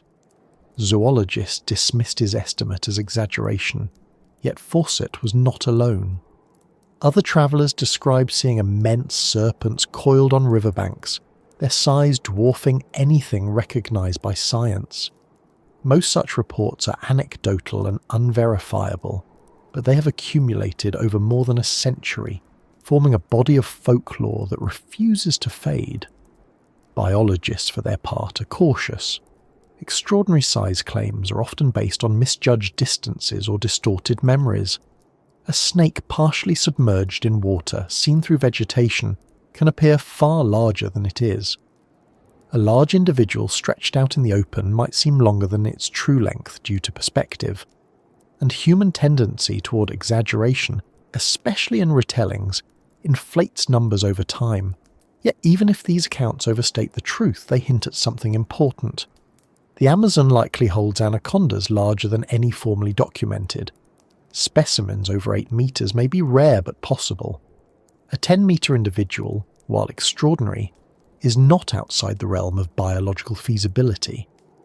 The Amazon's abundance of prey, warm climate and dense cover provide ideal conditions for snakes to reach exceptional sizes, if they can live long enough. Longevity is key. Anacondas grow throughout their lives, though growth slows with age. Most individuals do not reach their potential size due to predation, disease, or competition. But in remote areas with plentiful food and few threats, a snake could live for decades and grow far beyond average. Such individuals would be rare and elusive, surfacing only when necessary and spending most of their lives hidden in inaccessible swamps. They would leave little trace. No bones for paleontologists, no skins for collectors, perhaps only the occasional story from someone who saw something impossible and could not prove it. If such giants exist, they would be more than curiosities. They would be living relics, remnants of an evolutionary lineage stretching back to the dawn of the Enozoic. They would also be powerful indicators of the Amazon's health, for only a robust ecosystem could support predators of such size. Their existence would challenge our understanding of what is possible in modern ecosystems and remind us that the boundaries we draw between past and present are often more porous than we think. But serpents in the Amazon are more than mere predators. They are woven deeply into the region's cultural fabric, embodying ideas of creation, destruction, and renewal. In many indigenous cosmologies, the serpent is a primordial being, a shaper of rivers and forests. The Akumama is said to create new waterways simply by moving, its immense body carving channels that become tributaries. Some stories speak of serpents that guard sacred places, appearing only to those who violate taboos. Others tell of snakes that are neither animal nor spirit, but something in between. Manifestations of the river's will, embodiments of its power. These stories may not be zoological observations, but they speak to the deep relationship between people and the serpents they share their world with. They reflect awe, respect, and a recognition that these creatures are more than just animals. They are forces of nature. Even science cannot entirely disentangle serpents from the larger forces that shape the Amazon. Snakes play crucial roles in maintaining ecological balance. They regulate populations of rodents and birds. They provide food for predators like jaguars and caimans. They influence the behavior of prey species, shaping the flow of energy through ecosystems. In this sense, they are part of the Amazon's living architecture, as integral to its function as the rivers and trees. And because snakes are sensitive to changes in temperature and habitat, they are also indicators of environmental health. Their presence, or absence, tells us much about the state of the forest and its future. The fascination with giant serpents extends beyond folklore and ecology. It taps into something deep and primal in the human psyche. Across cultures and continents, serpents occupy a unique place in mythology and symbolism.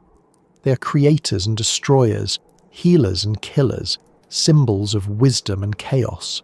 They shed their skins and emerge renewed, embodying cycles of death and rebirth. They move without limbs, silent and sinuous, a living metaphor for the unseen forces that shape the world. Perhaps that is why stories of enormous snakes persist, even when evidence is scarce. They speak not just to what might be out there, but to what lies within us, our fears, our fascinations, our enduring sense that the world is larger and stranger than we can fully comprehend. The Amazon amplifies this sense of mystery.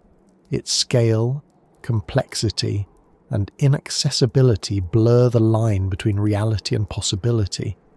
It is a place where the improbable is routine, and where the extraordinary often hides in plain sight. It is not unreasonable to think that within its flooded forests and winding backwaters, serpents larger than any ever measured could exist. If they do, they are masters of concealment, blending into a landscape that seems designed to keep secrets. They are not creatures of open plains or sunlit rivers, but of shadow and silence, slipping through water as dark as oil, vanishing into mats of floating vegetation, surfacing only when the moon is high and the world is asleep. Even the tools of modern science struggle against the Amazon's secrecy. Camera traps are useless underwater. Drones can map the canopy, but not the flooded forests beneath it. Sonar can detect large moving objects, but cannot tell us what they are. And expeditions, even when well funded, cover only a fraction of the basin's vastness. Most of what we know about anacondas comes from areas accessible to humans, the edges of rivers near villages, the margins of swamps reachable by boat. What happens deep within the flooded interiors, in places no one visits for years or decades, remains largely unknown. And it is there, if anywhere, that the oldest and largest serpents might still move. Our understanding of serpents in the Amazon is further complicated by the forest's constant transformation. Rivers shift their courses, creating new habitats and erasing old ones. floods connect isolated water bodies, allowing species to disperse in unexpected ways. Climate patterns oscillate, altering prey availability and forcing predators to adapt. Over centuries and millennia, these changes shape the size, distribution and behaviour of snakes, just as surely as they shape the flow of water or the growth of trees. A lineage that once produced 12-metre giants might now produce smaller descendants, but size is a fluid trait, influenced by conditions. If those conditions shift again, might size increase once more? Some biologists argue that we underestimate the potential for size variation in snakes. They point to the reticulated python of Southeast Asia, which occasionally exceeds 10 metres in length despite living in heavily populated regions. They note that many large snakes are known only from anecdotal reports until a specimen is captured, and that even then, the largest individuals are often never documented because they die in remote areas. They remind us that biology is full of exceptions, and that what we consider maximum size is often just the largest size we have recorded, not necessarily the largest that exists. If the Amazon can hide new species of primates and mammals, why not a few exceptional serpents? Whether such giants exist or not, the presence of the anaconda itself is enough to remind us that serpents remain a powerful force in the Amazon story. They are apex predators, ecosystem engineers, cultural icons, and living fossils all at once. They connect the present to the past in ways few other animals do. To watch one slip into the water is to glimpse a lineage that has endured asteroid impacts, continental drift, and ice ages. It is to see deep time made flesh, moving silently beneath the surface of the modern world. And as we drift deeper into the forest, past the places where rivers braid and split and rejoin, past the oxbow lakes where the water is still and the air hangs heavy, the possibility of something even older stirs in the back of the mind. Perhaps it is nothing more than imagination, shaped by stories and shadows. Or perhaps it is the faint echo of a truth we have yet to uncover, a truth that coils through the darkness like a living current, waiting for the moment when it will rise and remind us how much of this world we still do not know. The forest does not answer. It never does. It simply hums with the same quiet patience as the serpents it shelters, as if it too is waiting. Somewhere, beneath the green weight of centuries, something moves that remembers a world without us. It moves as it has always moved, slow and silent and certain, indifferent to our questions and our doubts. Whether we call it anaconda or Titanoboa or Sachamama, it does not care. It was here before we named it, and it will be here long after. And as long as the rivers flow and the forest grows, serpents will continue to slip through the heart of the Amazon. Older than time, older than memory, and still holding secrets we have yet to imagine. If the serpents of the Amazon feel like pieces of deep time that have slipped through the cracks into the present, then the creatures we call living fossils are those cracks themselves, seams where the ancient world still bleeds into ours. They are the ones that seem out of place in the modern age, the ones whose bodies wear the same blueprints that nature sketched tens of millions of years ago. They are not necessarily large or terrifying, though some are.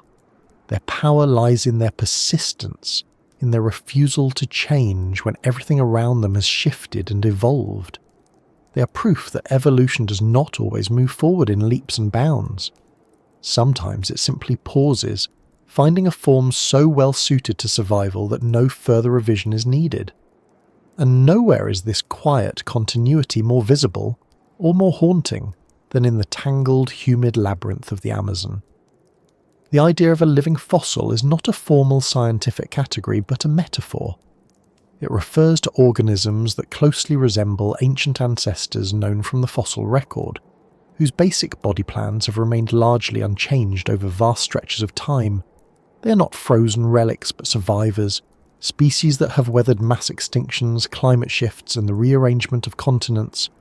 Some are lineages that once dominated the Earth, but now persist in only a few isolated pockets. Others are species that were never widespread but have managed to endure nonetheless. In both cases, they remind us that the past is not entirely gone. It lives on, quietly and often unnoticed, in the beating hearts and breathing lungs of the present. One of the Amazon's most striking examples of this is the arapaima, known locally as pirarucu. Among the largest freshwater fish in the world, the arapaima can reach lengths of over 3 meters and weigh more than 200 kilograms. It breathes air, rising to the surface every 10 to 15 minutes with a distinctive gulp. Its scales, armoured with a mineralised outer layer and a flexible inner core, are so tough that even piranha teeth cannot pierce them, and its lineage stretches back over 100 million years, to a time when dinosaurs still roamed the earth. Fossil relatives of the arapaima have been found in Africa, a reminder that South America and Africa were once joined as part of Gondwana. When the continents drifted apart, the arapaima's ancestors remained, adapting to new conditions but retaining many of the same features that had served them well for eons. To watch an arapaima break the surface is to glimpse something that belongs to another world. Its movements are slow and deliberate, more reptilian than fish-like. Its size alone evokes an era when rivers teemed with leviathans and predators the length of buses lurked in the shallows. And yet, despite its ancient lineage and impressive dimensions, the arapaima is elusive. It favours remote floodplain lakes and slow-moving backwaters. It surfaces only briefly, leaving behind little more than a swirl of water and a flash of bronze-green scales. Even where it is known, much about its life remains mysterious. How far it migrates, how many species exist within the genus, how it responds to subtle changes in its environment. It is a creature that has survived for millions of years without revealing all its secrets, and perhaps that is part of the reason it has survived at all. The arapaima is not alone in its ancientness. The Amazon is home to another relic of deep time, the freshwater stingrays of the Potamotrygonidae family. Unlike their marine cousins, these stingrays live entirely in freshwater, a remarkable adaptation that occurred tens of millions of years ago. Their ancestors swam in the ancient Caribbean before tectonic upheavals, and rising mountains turned the region into a vast inland sea. As the sea drained and rivers formed, some stingrays adapted to the new environment, evolving into the freshwater species we see today. Their flat, disc-like bodies and whip-like tails have changed little since then. They glide silently over the riverbed like living ghosts, their eyes peering upward from the sediment. They're among the Amazon's most enigmatic creatures, capable of delivering a painful sting, yet spending most of their lives hidden from view. Even older are the lungfish, distant relatives of the ancestors that first crawled from water onto land hundreds of millions of years ago. South America's lungfish, Lepidosira and Paradoxa, is a living link between fish and amphibians, capable of breathing air when oxygen levels in the water drop. During the dry season, when floodplains shrink and rivers recede, it burrows into the mud and enters a state of suspended animation, slowing its metabolism until the rains return. Its anatomy, physiology and behaviour echo those of ancient species that blurred the line between water and land. To hold a lungfish in your hands is to hold a piece of evolutionary history, a reminder that the path from sea to land was not a single leap, but a series of small, ingenious steps. Not all of the Amazon's living fossils are aquatic. The forest itself shelters relics of deep time. The hotzin, a strange leaf-eating bird found along riverbanks, is often described as a living dinosaur.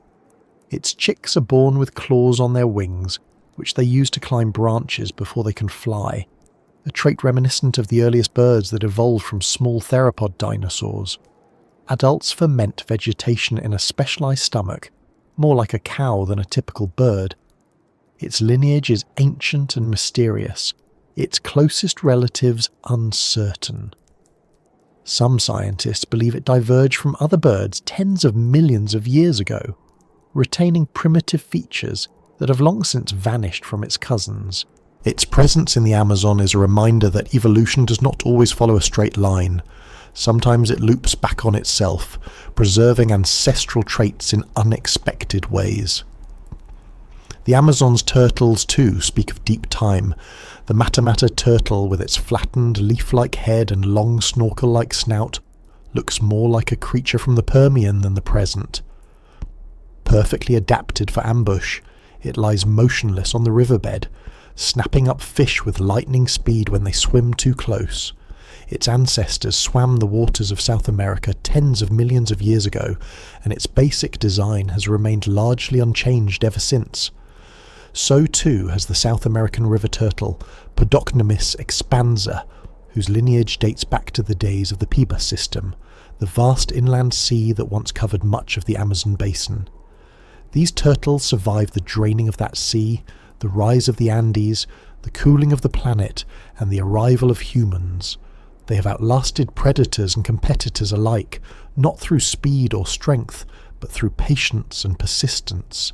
And then there are the caimans, close relatives of crocodiles and alligators, whose ancestors first appeared over 80 million years ago. The black caiman, the largest of them, is a direct descendant of ancient crocodilians that prowled prehistoric rivers alongside dinosaurs. Its armoured skin, powerful tail and crushing jaws are the products of a design that has needed little modification in tens of millions of years. Crocodilians are among the most successful vertebrates in Earth's history, surviving multiple mass extinctions and persisting with relatively little change. Their continued presence in the Amazon is a testament to the enduring power of certain evolutionary strategies, and a reminder that sometimes the best way to survive is simply not to change. These living fossils are not just curiosities, they are vital parts of the Amazon's ecosystems, shaping the flow of energy and nutrients, influencing the structure of food webs, and maintaining the balance of life. The arapaima controls fish populations and recycles nutrients through its predation and waste. Stingrays help regulate invertebrate communities. Lungfish aerate the soil and create burrows that benefit other species. Caimans sculpt riverbanks with their movements and create nesting sites that other animals exploit. Even the hoatzin, often dismissed as awkward and primitive, plays a role in seed dispersal and plant growth along river margins. These species are not just survivors of the past, they are architects of the present. Their persistence also carries profound scientific significance. Because they have changed so little over time, living fossils offer unique insights into the biology of ancient organisms. Studying their physiology, behaviour and genetics helps scientists reconstruct evolutionary pathways and understand how life adapted to past environments. They serve as windows into deep time, allowing us to infer how ancient ecosystems functioned and how they responded to climatic and geological change. And in an era of rapid environmental transformation, they offer clues about resilience, about what it takes to survive when the world shifts beneath your feet. But their survival is not guaranteed. Many of these species are now threatened by habitat loss, overfishing, pollution and climate change. The arapaima, once abundant, has been heavily exploited for its meat and is now rare in many areas. River turtles face poaching of eggs and adults alike. Caimans are vulnerable to habitat destruction and illegal hunting. Even the hoatzin, for all its oddness, is sensitive to the clearing of riparian forests. These pressures are not new. The Amazon has always been a place of change, but they are now occurring at a pace far faster than any of these species have experienced before. Their ancient strategies may not be enough to save them from the modern world, and yet, even as they face new threats, the living fossils of the Amazon continue to endure. They do so not by outcompeting the new or overpowering the strong, but by occupying niches where their ancient adaptations still serve them well. The arapaima's ability to breathe air gives it an advantage in oxygen-poor waters. The lungfish's estivation allows it to survive seasonal droughts. The matamata's camouflage keeps it hidden from predators and prey alike. These are not relics clinging to life by accident. They are success stories, examples of strategies that work as well today, as they did millions of years ago. Their existence also challenges our assumptions about evolution. We often think of evolution as a relentless march toward complexity or sophistication, but living fossils remind us that change is not always necessary. If a design is effective, natural selection may favour stability over innovation. In a sense, these creatures represent the wisdom of evolution, a recognition that perfection is not about endless transformation but about enduring fit. They are nature's way of saying, this works, this has always worked, this will continue to work. They also challenge our assumptions about time itself. In the presence of an Arapaima or a caiman, the boundary between past and present feels thin, almost porous. These are not animals inspired by ancient forms. They are those forms continuous with their ancestors across millions of years.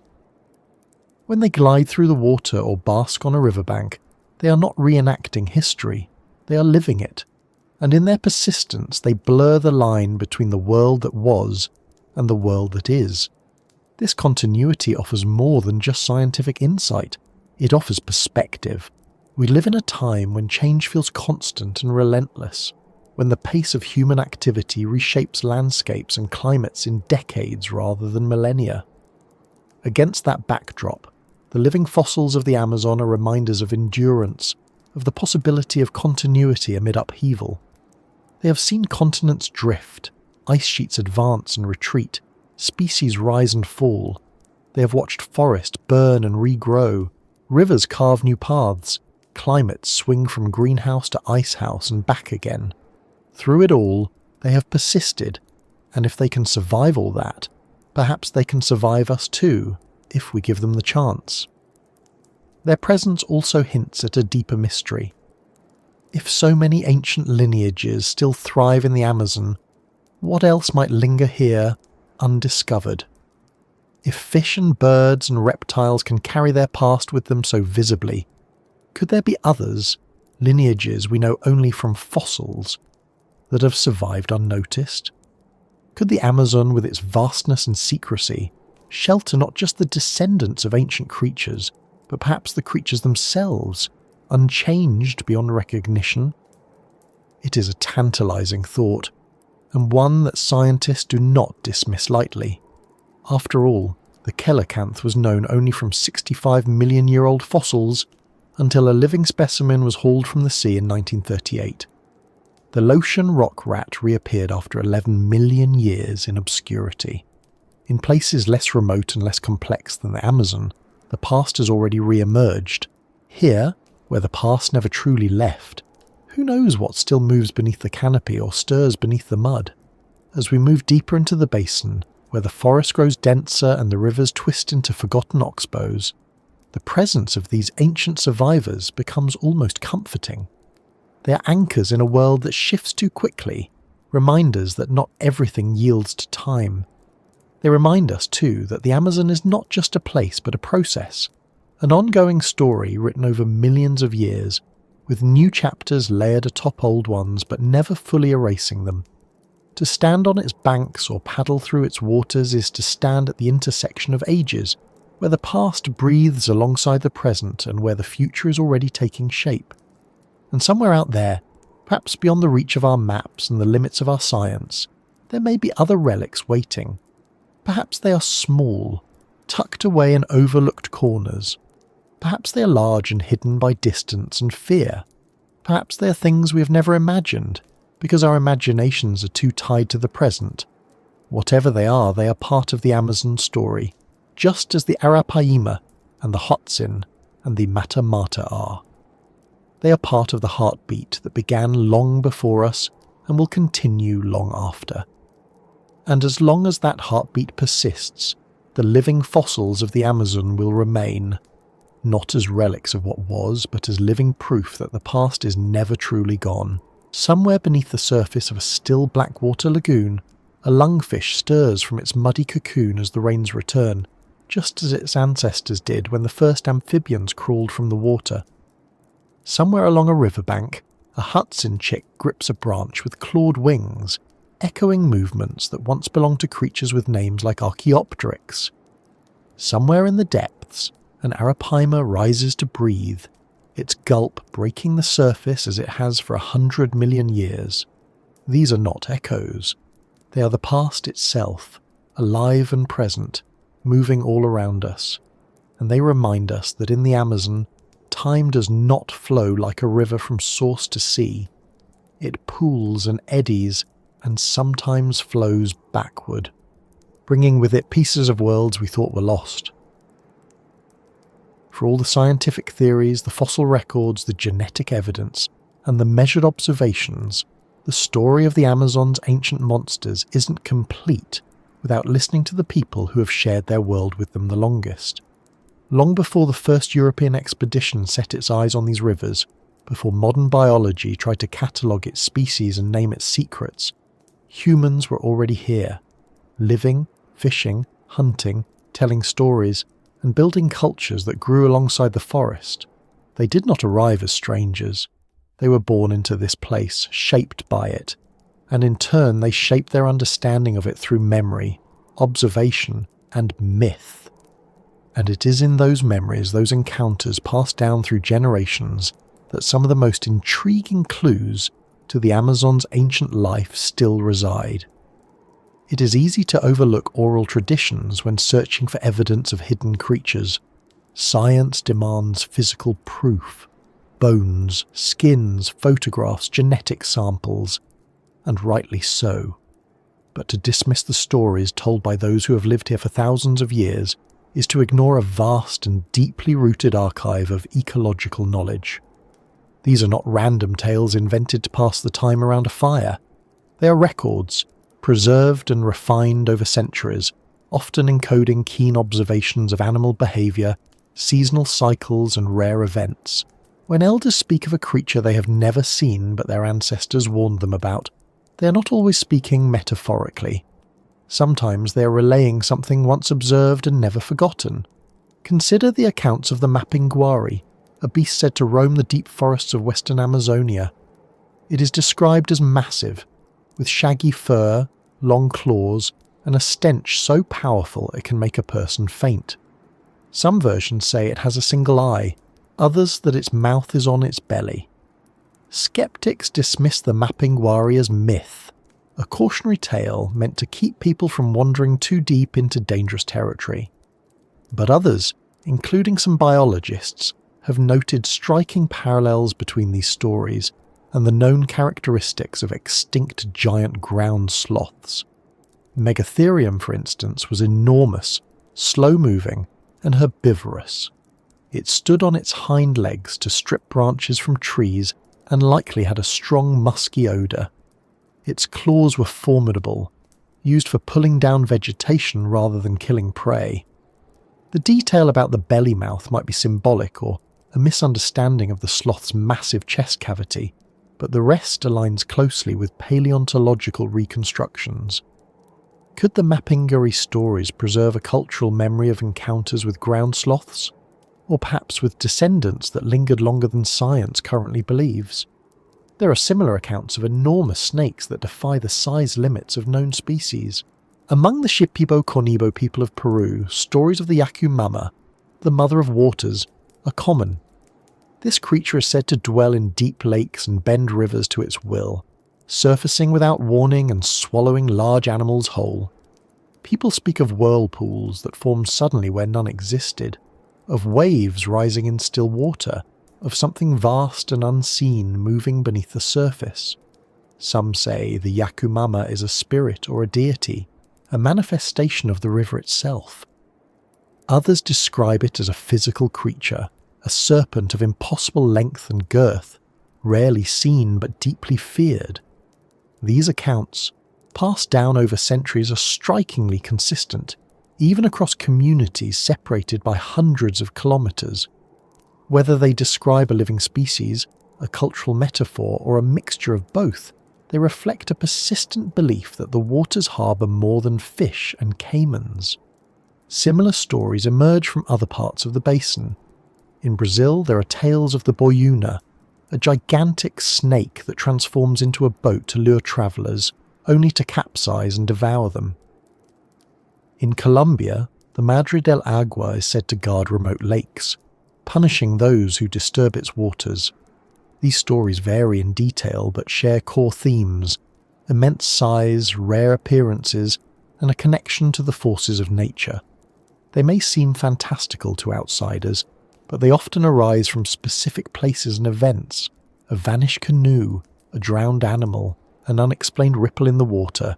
To those who live alongside these rivers, the line between natural and supernatural is not as rigid as Western science draws it.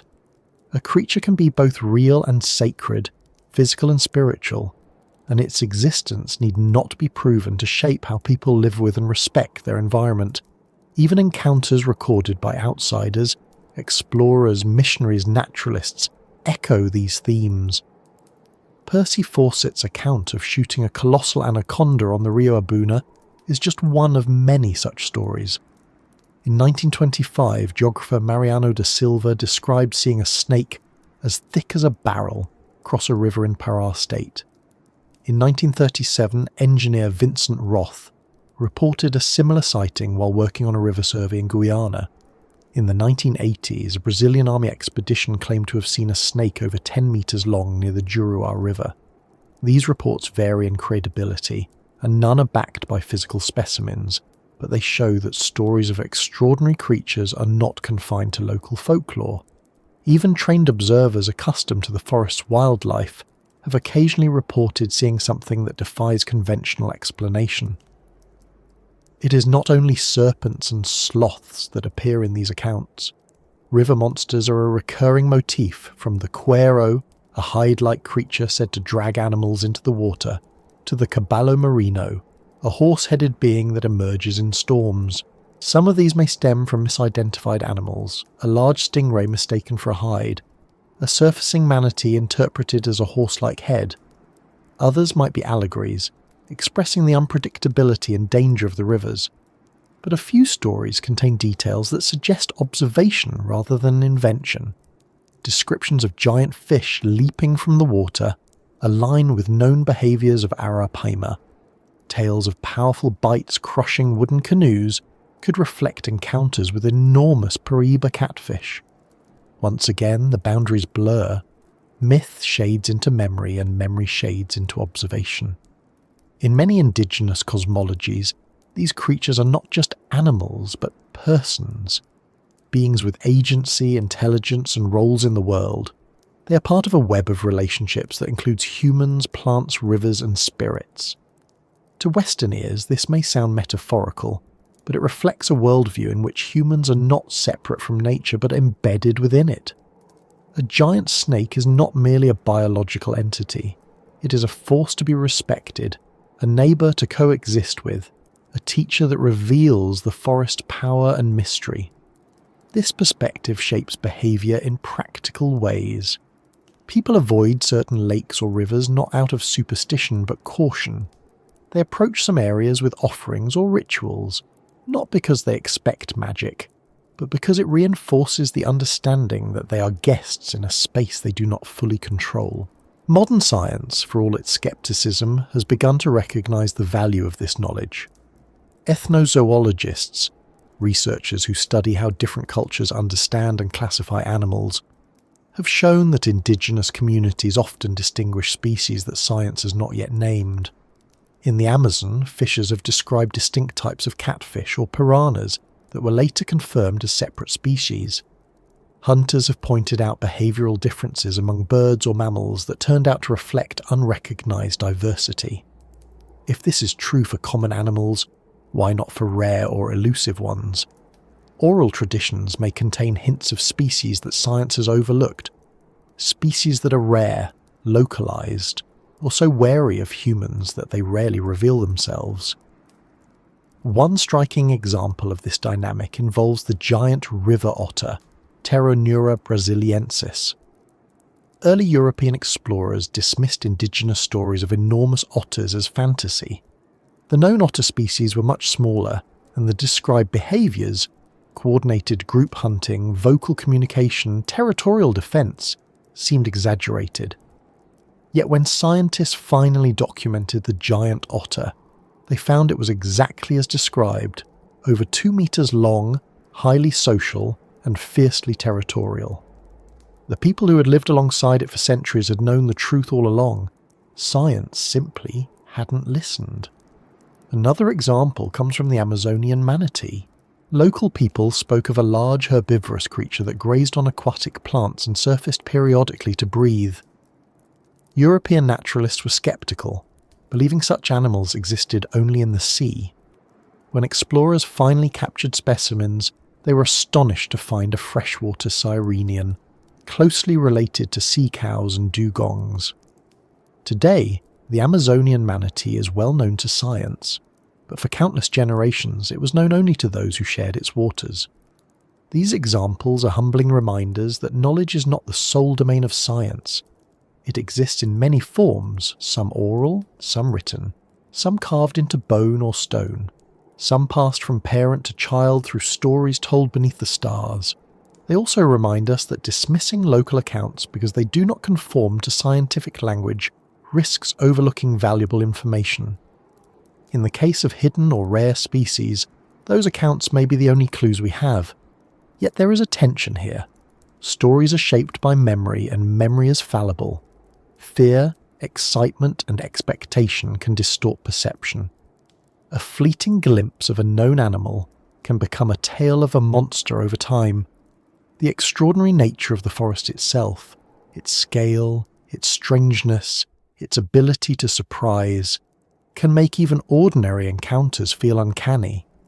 Scientists must tread carefully, neither accepting every story as literal truth nor rejecting them out of hand.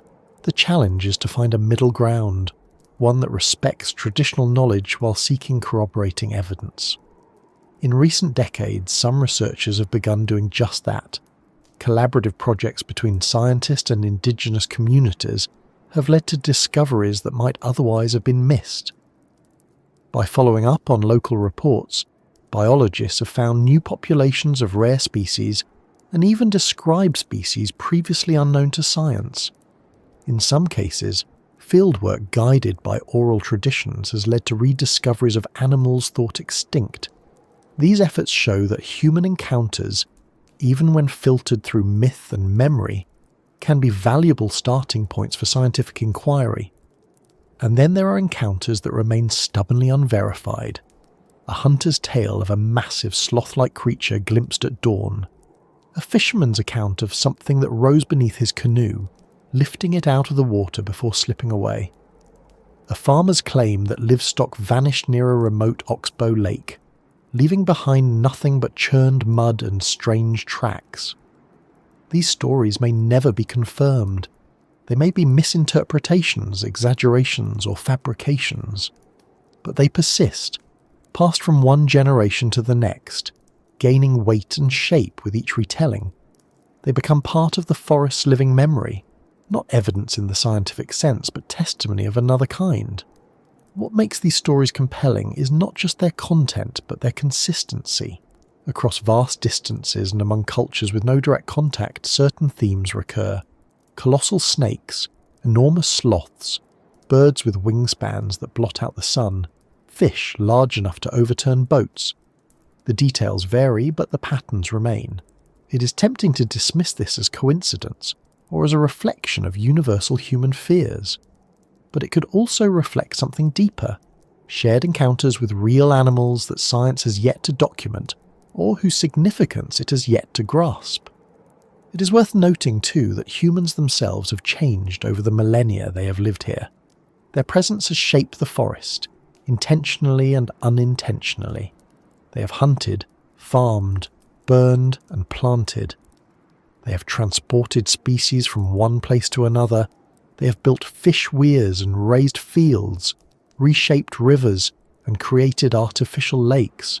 Some species have declined as a result, others have flourished.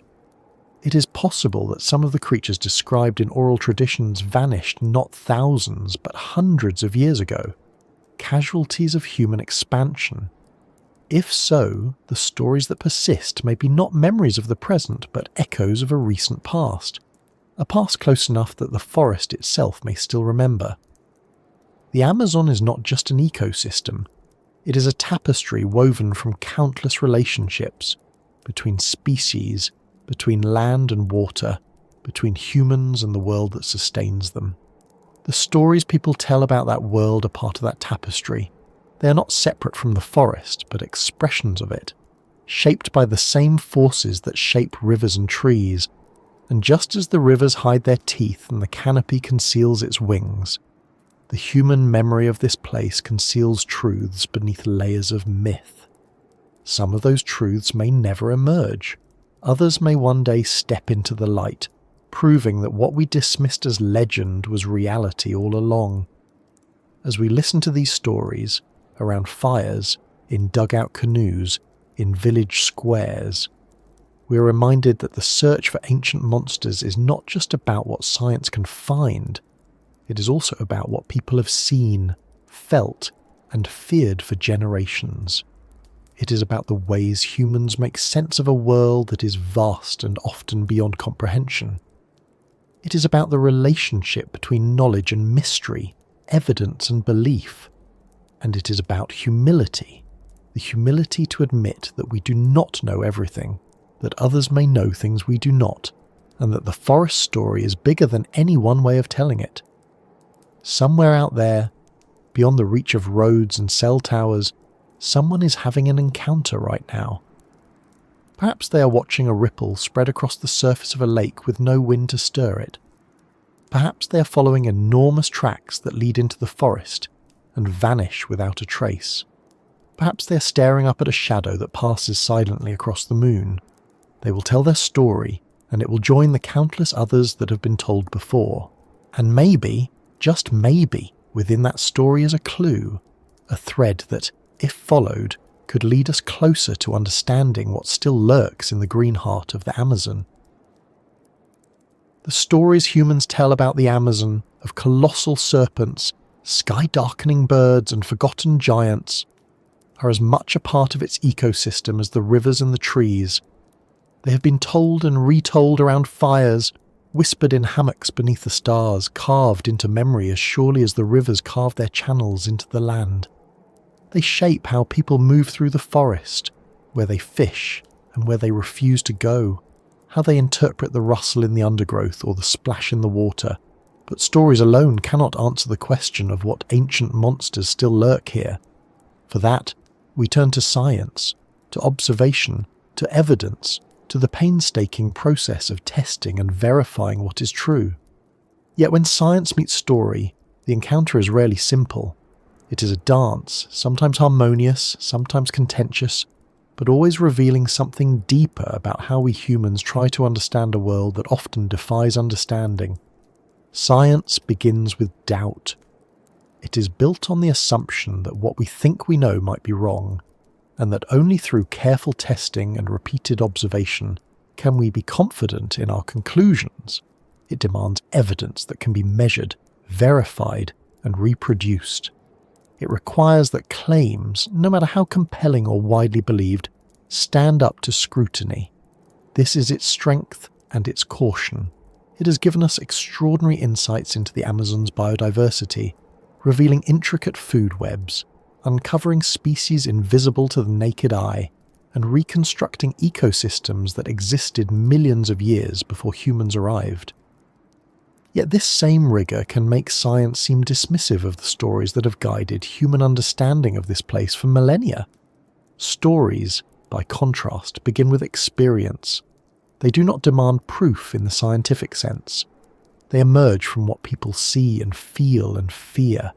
They evolve with each telling, absorbing fragments of memory, metaphor, and meaning.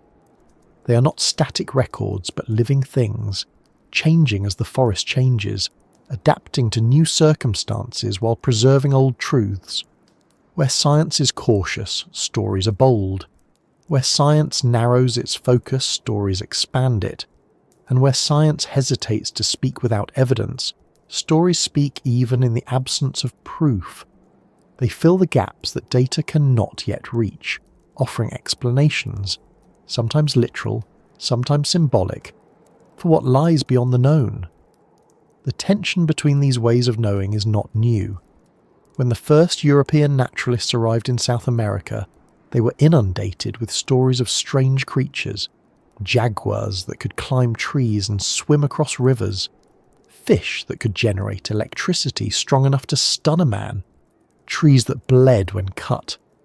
Many dismissed these accounts as superstition, only to discover that they were real. The electric eel does deliver shocks that can incapacitate prey, and humans. Jaguars are exceptional swimmers and climbers. The bloodwood tree does indeed ooze red sap when wounded. Time and again, science has confirmed what stories described long before anyone collected a specimen or wrote a paper.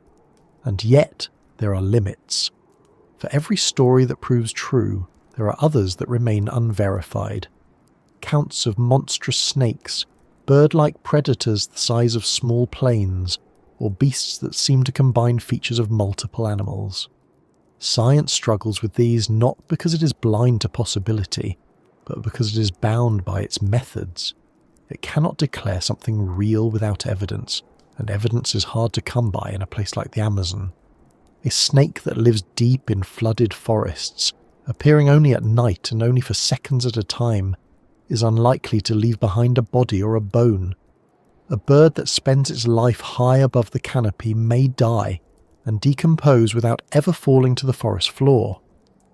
Even if physical remains exist, the forest's humidity, scavengers and acidic soils can erase them within weeks. Absence of evidence is not evidence of absence, but it is enough to keep science cautious. This caution is not arrogance, it is necessity. The history of biology is littered with errors born of haste. Species discovered from misinterpreted remains, hoaxes accepted as truth, myths mistaken for fact. In the 19th century, European museums displayed the sea serpent of Gloucester, Massachusetts, later revealed to be a misidentified basking shark. Reports of living plesiosaurs in African lakes turned out to be sightings of elephant trunks. Even in the Amazon, early explorers mistook giant river otters for unknown predators and manatees for mermaids. These mistakes erode credibility and obscure genuine discoveries. To avoid repeating them, science demands rigour. But rigour can sometimes shade into rigidity. Stories that lack physical evidence are often dismissed out of hand, even when they come from experienced observers or align with ecological plausibility. A fisherman's account of a massive snake overturning his canoe might never be investigated because it lacks photographic proof. A hunter's description of a towering sloth-like creature may be written off as imagination. In some cases, by the time scientists attempt to investigate, the trail has gone cold, the site is inaccessible, the evidence gone, the witnesses scattered. Opportunities are lost not because the stories were false, but because they were not taken seriously enough to pursue. Bridging this gap requires humility on both sides. Scientists must recognise that knowledge does not reside solely in data and peer-reviewed papers. Indigenous peoples and local communities possess generations of accumulated wisdom about the forest, its rhythms, and its inhabitants. They know where certain animals are likely to appear, how they behave, what signs they leave behind. Their stories, while not always literal, often encode patterns and observations that science has yet to detect. Ignoring those stories impoverishes scientific inquiry. At the same time, stories must be open to scrutiny. They must be understood as starting points, not conclusions. They are invitations to investigate, not substitutes for evidence. Some of the most significant biological discoveries of the last century have emerged from this kind of collaboration. The okapi, a forest-dwelling relative of the giraffe, was known to the Mbuti people of the Congo Basin for centuries before science confirmed its existence. The giant squid, once dismissed as sailor's lore, was eventually documented alive in the deep ocean, its existence aligning with centuries of myth. The coelacanth, thought to have gone extinct with the dinosaurs, was known to local fishermen in the Indian Ocean long before a scientist saw one. In each case, stories pointed the way, science followed, and found the truth. The Amazon has its own examples. Indigenous accounts of the giant river otter were once scoffed at by European naturalists. Today, Pteronura brasiliensis is a well-documented species. Reports of electric fish were dismissed as exaggerations until Electrophorus electricus was described. Even the Arapaima, now one of the best-known freshwater giants, was initially dismissed by skeptics as a misinterpretation of smaller fish. These cases illustrate a simple but profound truth. The absence of evidence is often just a reflection of where science has not yet looked. Still, there are stories science has not yet been able to confirm. Consider the recurring reports of snakes over 10 meters long. The largest verified anaconda measured just over 8 meters, and most specimens are far smaller. Could a 10-meter snake exist? Biologically, it is possible. The Amazon's climate, prey abundance, and habitat could support such a creature. Growth in snakes is indeterminate. They continue to grow throughout their lives, albeit more slowly with age. An exceptionally old individual in an undisturbed area with abundant food could theoretically reach enormous size. Yet without physical evidence, a body, a shed skin, a photograph with a verified scale, science cannot accept the claim. It remains in limbo, neither proven nor disproven, suspended between story and certainty. The same is true for tales of colossal birds. The harpy eagle is the largest known raptor in the Amazon, with a wingspan of around 2 meters. Could something larger exist? Fossil evidence shows that giant birds once soared over South America, and large flying animals persist elsewhere. But flight imposes physical limits. Beyond a certain size, powered flight becomes difficult. A bird with a wingspan of 5 or 6 meters would need an abundance of large prey and significant lift. The canopy may offer thermal current sufficient for soaring, but would it provide enough space for such a bird to maneuver? Perhaps, perhaps not. Until evidence emerges, a feather, a photograph, a specimen, science cannot say. And yet, even in its skepticism, science cannot entirely dismiss these possibilities. Evolution is full of surprises. Creatures once thought too large to fly, like the extinct Argentavis, did exactly that. Animals thought too specialized to survive climate change have persisted in Refugia. Species believed to have vanished millions of years ago have reappeared in remote corners of the planet. The Amazon, with its vastness, complexity, and relative inaccessibility, is precisely the kind of place where such surprises might occur. If ancient lineages have survived anywhere, this is where they would be. The difficulty lies in how science investigates such possibilities. Traditional methods, expeditions, camera traps, specimen collection, have limitations here. The Amazon's size alone is daunting. It covers over 6 million square kilometers, an area so vast that even decades of research have barely scratched its surface. Its terrain is often inaccessible, its weather unpredictable, its visibility limited. Equipment fails in the heat and humidity. Data collection is slow, and even when evidence is found, interpreting it can be challenging. A partial bone fragment might belong to a known species. A blurry photograph might be inconclusive. A sonar reading might show a large moving object, but reveal nothing about what it is. New technologies offer hope. Environmental DNA, eDNA for instance, allows scientists to detect species by analysing genetic material shed into water or soil. By sampling river water, researchers can identify the presence of fish, reptiles, and mammals without ever seeing them. Acoustic monitoring can capture vocalizations of elusive species. Drones and satellite imagery can reveal patterns of movement and habitat use invisible from the ground.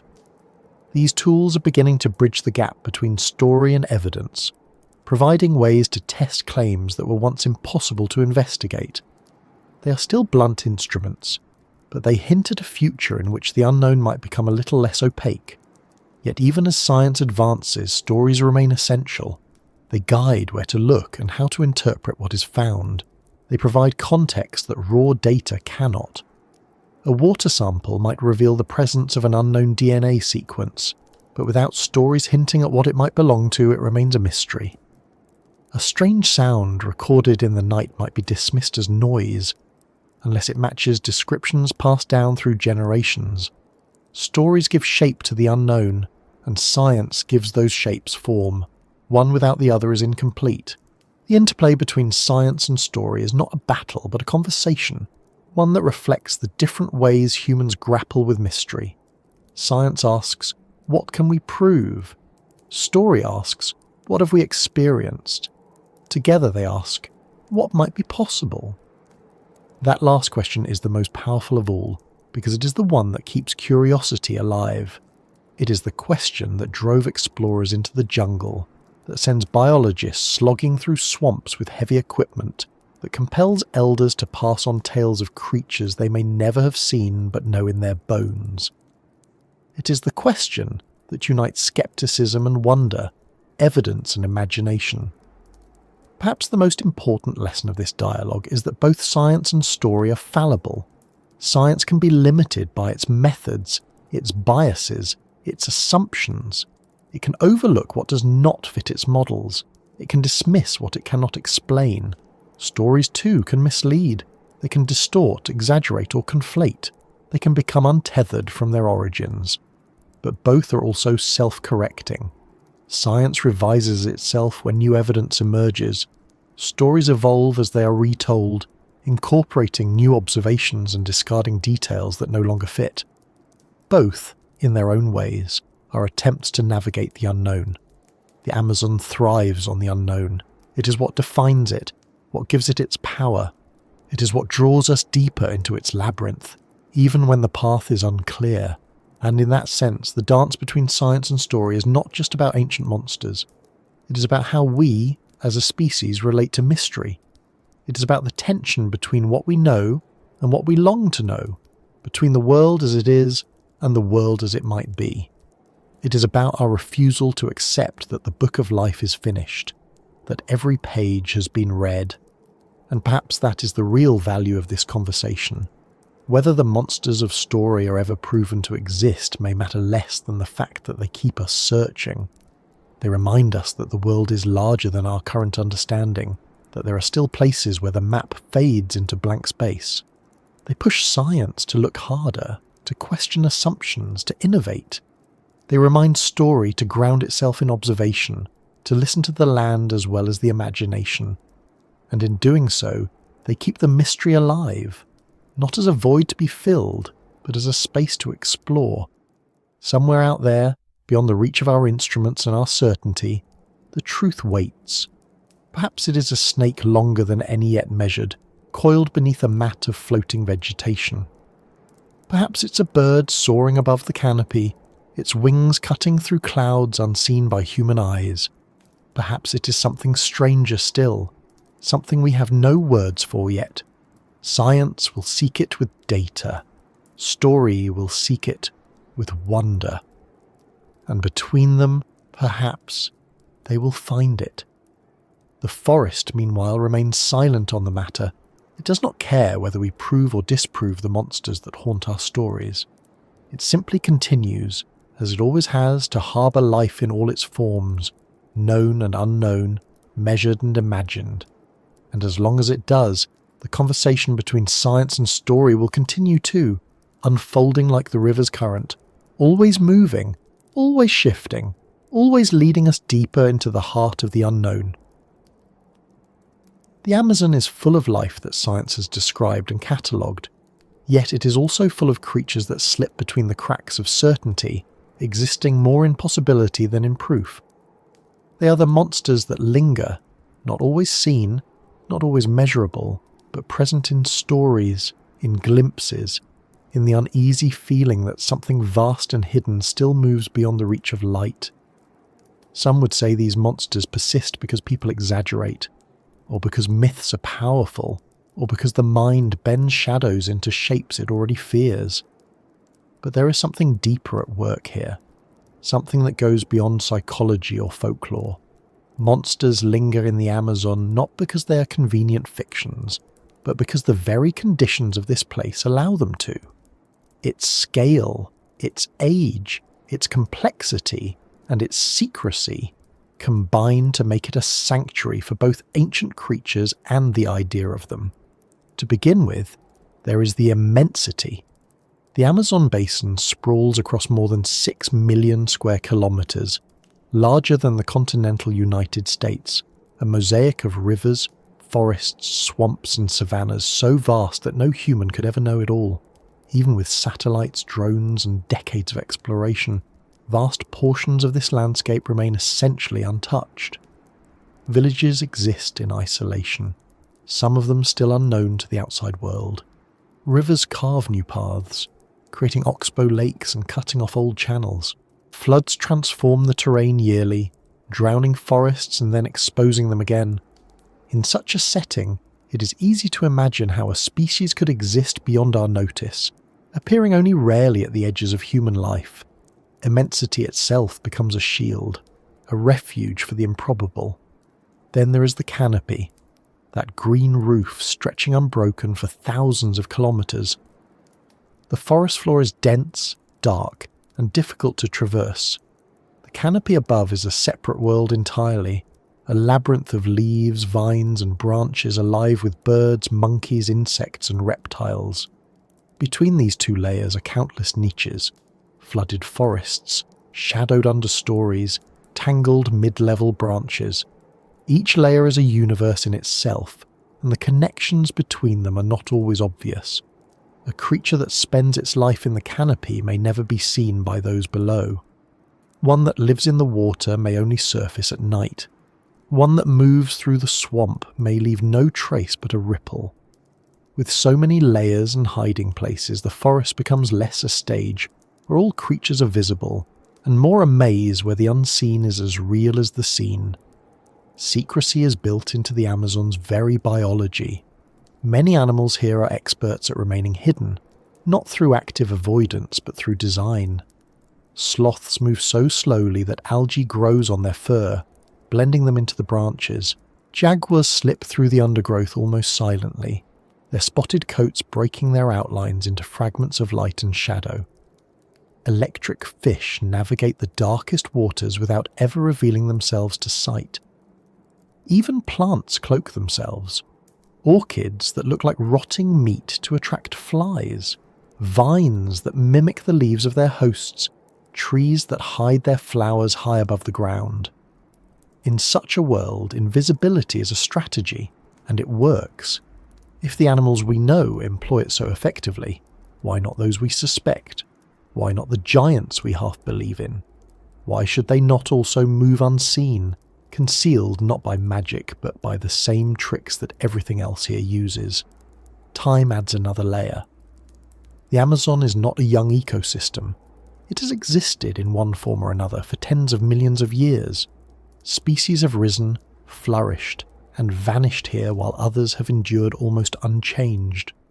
Ancient rivers once connected to the sea, creating inland seas that later drained. Mountain ranges rose, reshaping drainage patterns. Climate oscillated between wetter and drier cycles, expanding and contracting the forest. Through it all, some creatures adapted, some disappeared, and some persisted largely intact. The lungfish still burrows into the mud as its ancestors did before mammals existed. The arapaima still surfaces to gulp air, just as its relatives did when South America was part of Gondwana. The black caiman still patrols rivers in much the same way as its Cretaceous cousins. With such continuity, it is not far-fetched to imagine that some creatures may have lingered in quieter corners, their presence remembered in story long after science stopped expecting them. There is also the matter of human perception. The forest does not make it easy to see. Visibility is often limited to a few meters. Fog hangs low in the mornings. Rain reduces sound to a roar. Night covers everything in a darkness so complete that even the moon cannot cut through it. In such conditions, a fleeting glimpse or an odd sound can become magnified in the imagination. A shadow passing across the water can seem larger than it is. A cry from the canopy can feel more menacing than intended. This does not mean people are always mistaken, but it does mean that encounters are often partial, ambiguous, and open to interpretation. What lingers is not just the creature itself, but the uncertainty surrounding it. An uncertainty, once planted, grows like a vine.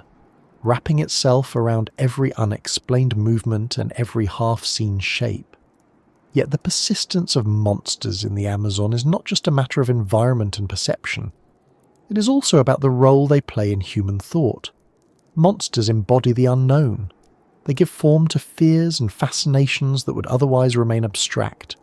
They remind us that the world is not fully mapped, that there are still corners where mystery reigns.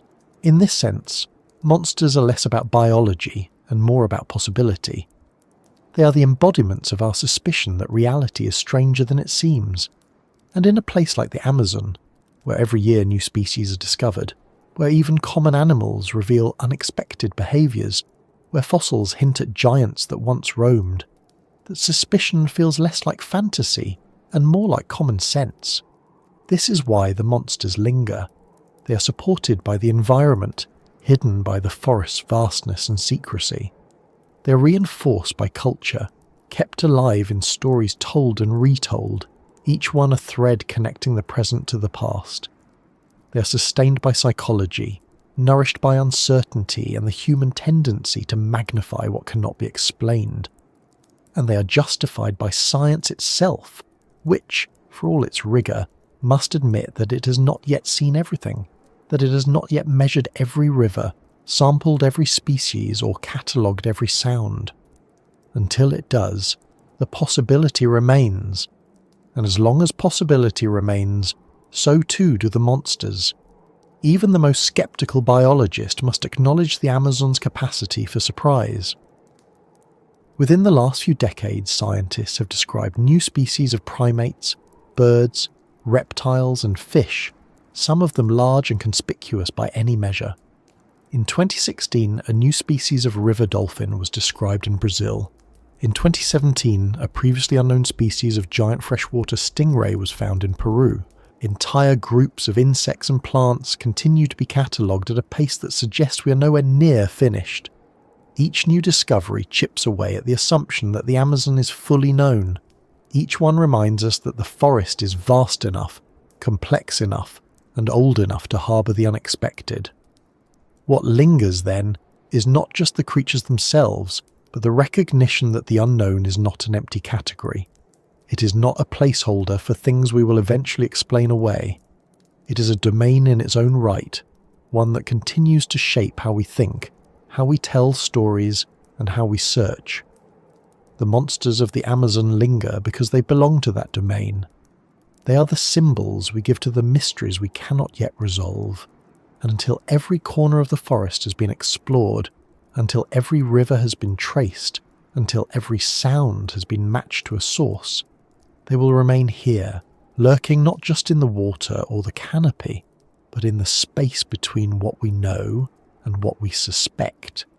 But there is another reason why they endure, one that has less to do with what the forest hides and more to do with what we want from it. The idea that monsters still linger in the Amazon satisfies a deep desire for wonder. It reassures us that not everything has been discovered, that not everything has been tamed.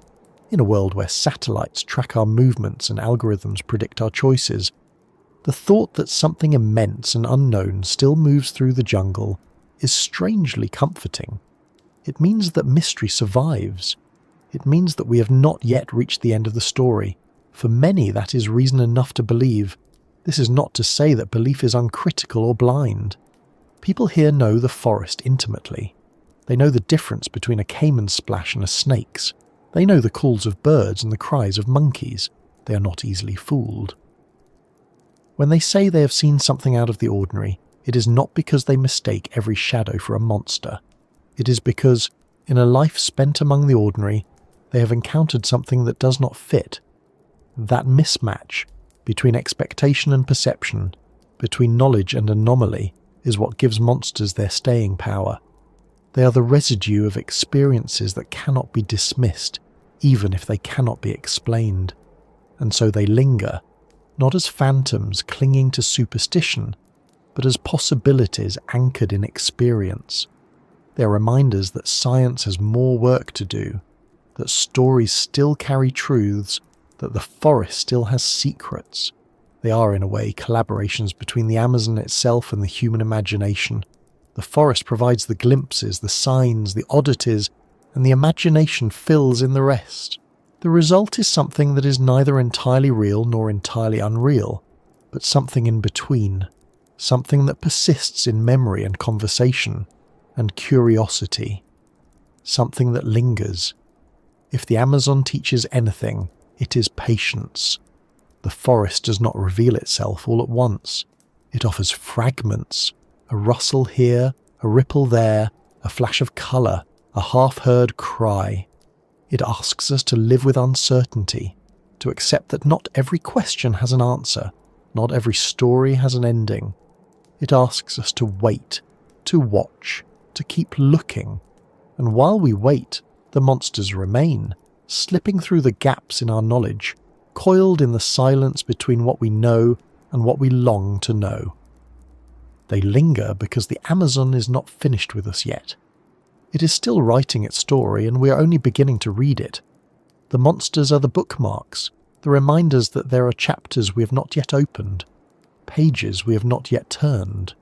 And as long as those chapters remain unread, the monsters will remain too, waiting in the margins, patient as the forest itself. Somewhere deep in the forest, something moves, and we do not know what it is. It might be a caiman sliding into the water, or a tree limb snapping under its own weight. It might be a monkey fleeing a predator, or the ripple of a fish breaking the surface. Or it might be something else. Something larger, older, stranger. We do not know. That moment, the space between not knowing and knowing, is where the unknown lives. And in that space the mind begins to work in ways that are as ancient as the creatures we seek. To understand why monsters linger in the Amazon, we have to look not just at the forest but at ourselves, at how our minds respond to uncertainty, at how fear and wonder intertwine, at why the unknown exerts such a powerful hold on us. Humans evolved as pattern seekers. Our survival depended on it. Recognizing the shape of a predator in the grass or the sound of a snake in the leaves meant the difference between life and death. Over thousands of generations, our brains became exquisitely tuned to detect patterns, and just as importantly, to respond to potential patterns even when they are incomplete.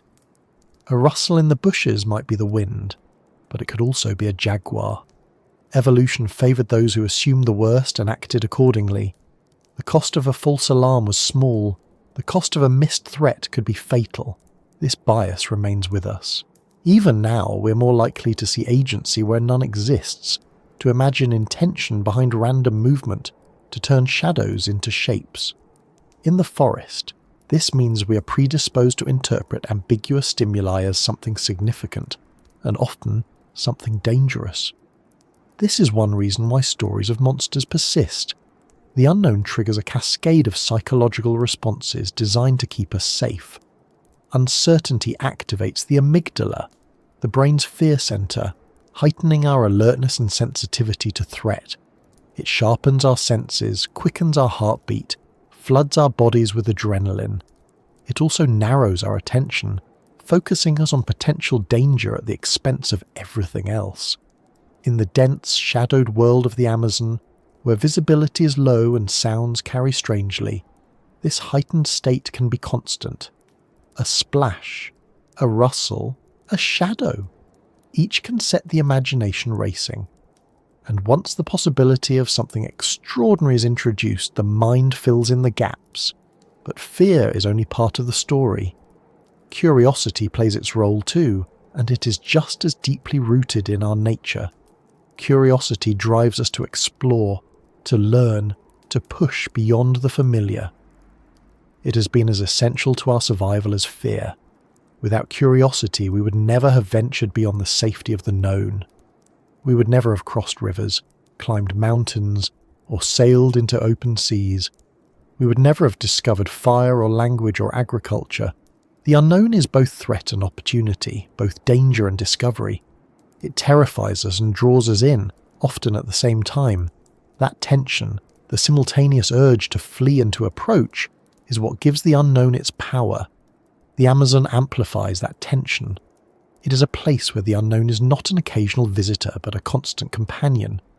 Even seasoned biologists admit that most of the forest species remain undocumented. New plants, insects, fish, birds, and mammals are described every year, and many more are likely still undiscovered. Some scientists estimate that only a fraction of the Amazon's biodiversity has been catalogued. In such a context, the unknown is not hypothetical. It is a certainty. And when the unknown is everywhere, our psychological responses to it become part of daily life. Fear sharpens the senses. Curiosity fuels exploration. And between them, they create fertile ground for stories of monsters. Those stories are more than just products of fear or curiosity, though. They're also ways of managing the unknown. They give it shape and narrative, turning something amorphous and unsettling into something we can think about, talk about, and share. A splash in the water becomes the Yaku mama. A shadow overhead becomes a sky serpent. A strange cry in the night becomes the voice of a spirit bird. By naming these phenomena, by giving them identities and personalities, we make them part of our conceptual world. They are still mysterious, but they are no longer wholly unknowable. They are characters in our mental map of the forest. This is a universal human impulse. Across cultures and continents, we give names and stories to the unknown. The deep ocean has its krakens, the high mountains have their yetis, the night sky has its constellations, each one a mythic figure imposed on random stars. These stories are not mere fantasies, they are cognitive tools. They allow us to think about what lies beyond our experience. They create categories for phenomena we cannot yet explain. They allow us to transmit information, even if it is incomplete or inaccurate, across generations. They are, in a sense, the mind's way of exploring what the senses cannot. The Amazon's monsters serve this function too. They are placeholders for gaps in knowledge, but they are also repositories of emotion. They embody the fear of the unseen predator, the awe of the ancient survivor, the thrill of the hidden discovery. They capture the paradox of the unknown, that it can be both terrifying and beautiful, both a threat to our safety and a promise of new understanding. And because they embody these contradictions, they remain compelling even when evidence is scarce. A creature that is entirely known loses some of its mystique. A creature that is entirely unknowable loses some of its relevance. Monsters that exist somewhere in between, glimpsed but not grasped, possible but not proven, hold our attention far more powerfully. The way we perceive and respond to these monsters is also shaped by our cognitive biases. One of the most relevant is confirmation bias, our tendency to seek out and interpret information that confirms what we already believe. Once we accept the possibility that a giant snake lurks in the river, we are more likely to interpret ambiguous ripples as evidence of its presence. Once we hear stories of a bird with wings like a small airplane, we are more likely to see unusual shapes in the sky as confirmation. This does not mean those monsters do not exist, but it does mean our perception of them is filtered through expectations. Even scientists are not immune to this. Field researchers may focus their attention on signs that fit their hypotheses and overlook those that do not. Skeptics may dismiss anomalies too quickly. Believers may embrace them too readily. The unknown sits in the middle, shaped by these biases, but not defined by them. There is also the phenomenon of pareidolia, the tendency to perceive meaningful patterns in random stimuli. We see faces in clouds, animals in shadows, human figures in tree bark. In the dense visual environment of the Amazon, where light and shadow play tricks on the eyes, pareidolia can transform ordinary shapes into extraordinary ones. A fallen tree half submerged in water can look like the body of a colossal snake. A line of birds flying in formation can resemble a single massive creature. A cluster of vines swaying in the wind can be mistaken for a moving tail. These misperceptions can seed stories that grow with each retelling, evolving from fleeting impressions into enduring legends. Yet to reduce all encounters with the unknown to psychological errors would be a mistake. Perception is not just a source of illusion, it is also a source of discovery. Many scientific breakthroughs have begun as misinterpretations. The first observations of bacteria were dismissed as animalcules of uncertain nature. Fossils were once thought to be sports of nature. Meteors were dismissed as stones blown by wind until scientists could no longer deny their extraterrestrial origin. Our senses may deceive us, but they also alert us to phenomena that demand explanation. The challenge is to distinguish between illusion and insight, and that challenge is never straightforward, especially in a place as complex as the Amazon. Our psychological relationship with the unknown is also cultural.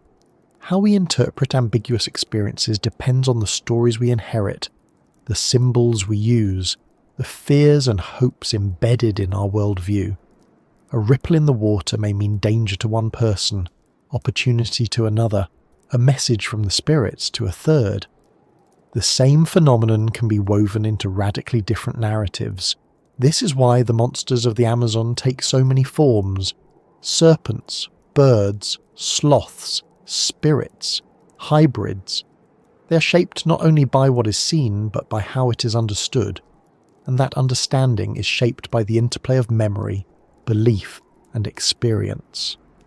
Even science, for all its objectivity, is not immune to these cultural forces. What scientists choose to study, how they interpret their data, and how they frame their conclusions are all influenced by cultural context. The line between skepticism and dismissal, between openness and credulity, is not fixed. It shifts with time, with evidence, and with prevailing attitudes. A claim that once seemed absurd may later be accepted as obvious. A phenomenon dismissed as myth may become the subject of serious research. The unknown is not static. It evolves as our perceptions, tools, and ideas evolve. There is another layer to our fascination with the unknown: identity. The monsters of the Amazon are not just external phenomena. They are mirrors for our inner landscape. They reflect our fears of the untamed, our awe of the ancient, our desire to transcend the limits of our knowledge. They remind us that for all our science and technology, we are still creatures who walk through the world with incomplete understanding. They humble us, showing us that the world is not ours to define completely.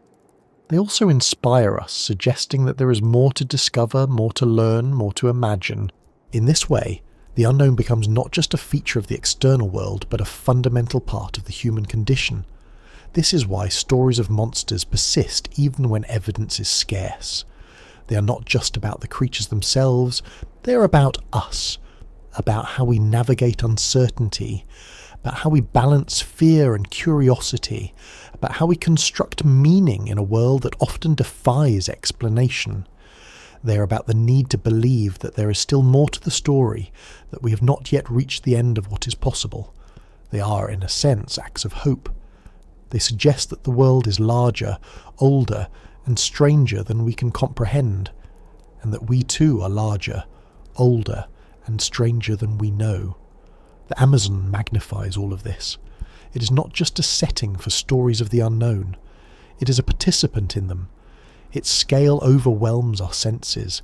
Its diversity defies our categories. Its rhythms operate on timescales far longer than ours. It reminds us constantly of how little we understand, and in that reminder lies both fear and wonder. Fear, because the unknown can harm us. Wonder, because it can also transform us. The forest does not resolve this tension. It sustains it. It keeps us suspended between danger and discovery, between caution and curiosity, between the urge to flee and the urge to explore.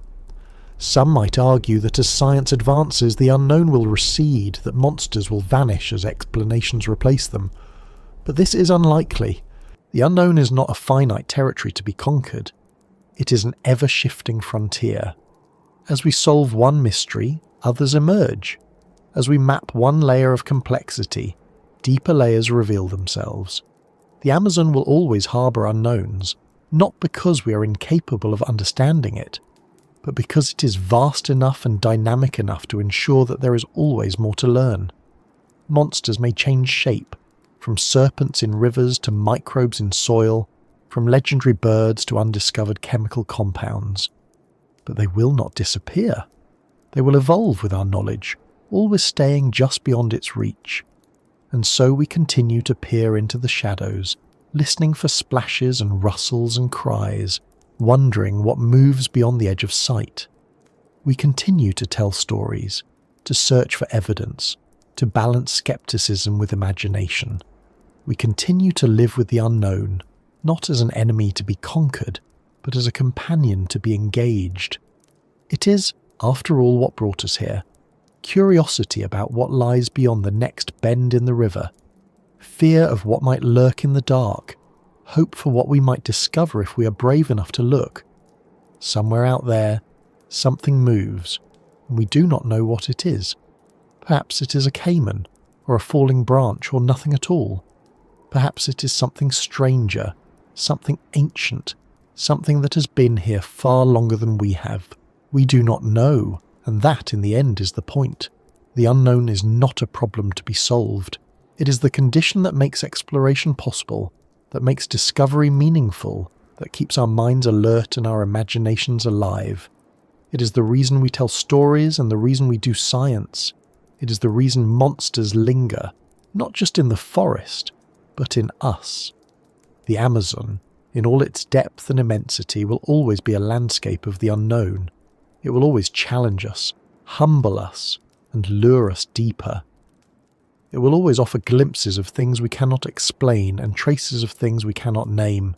And as long as it does, we will continue to search, to wonder, and to tell stories about what might be out there. Because in the end, the unknown is not just out there, moving through the forest. It is here too, woven into the fabric of what it means to be human.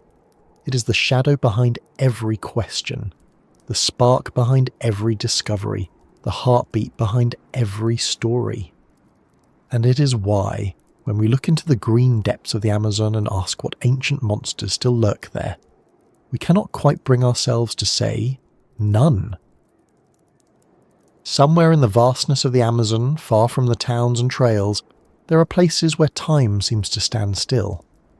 The air is heavy and unmoving, the water flat as polished stone, the forest so dense that sound itself feels trapped beneath the canopy.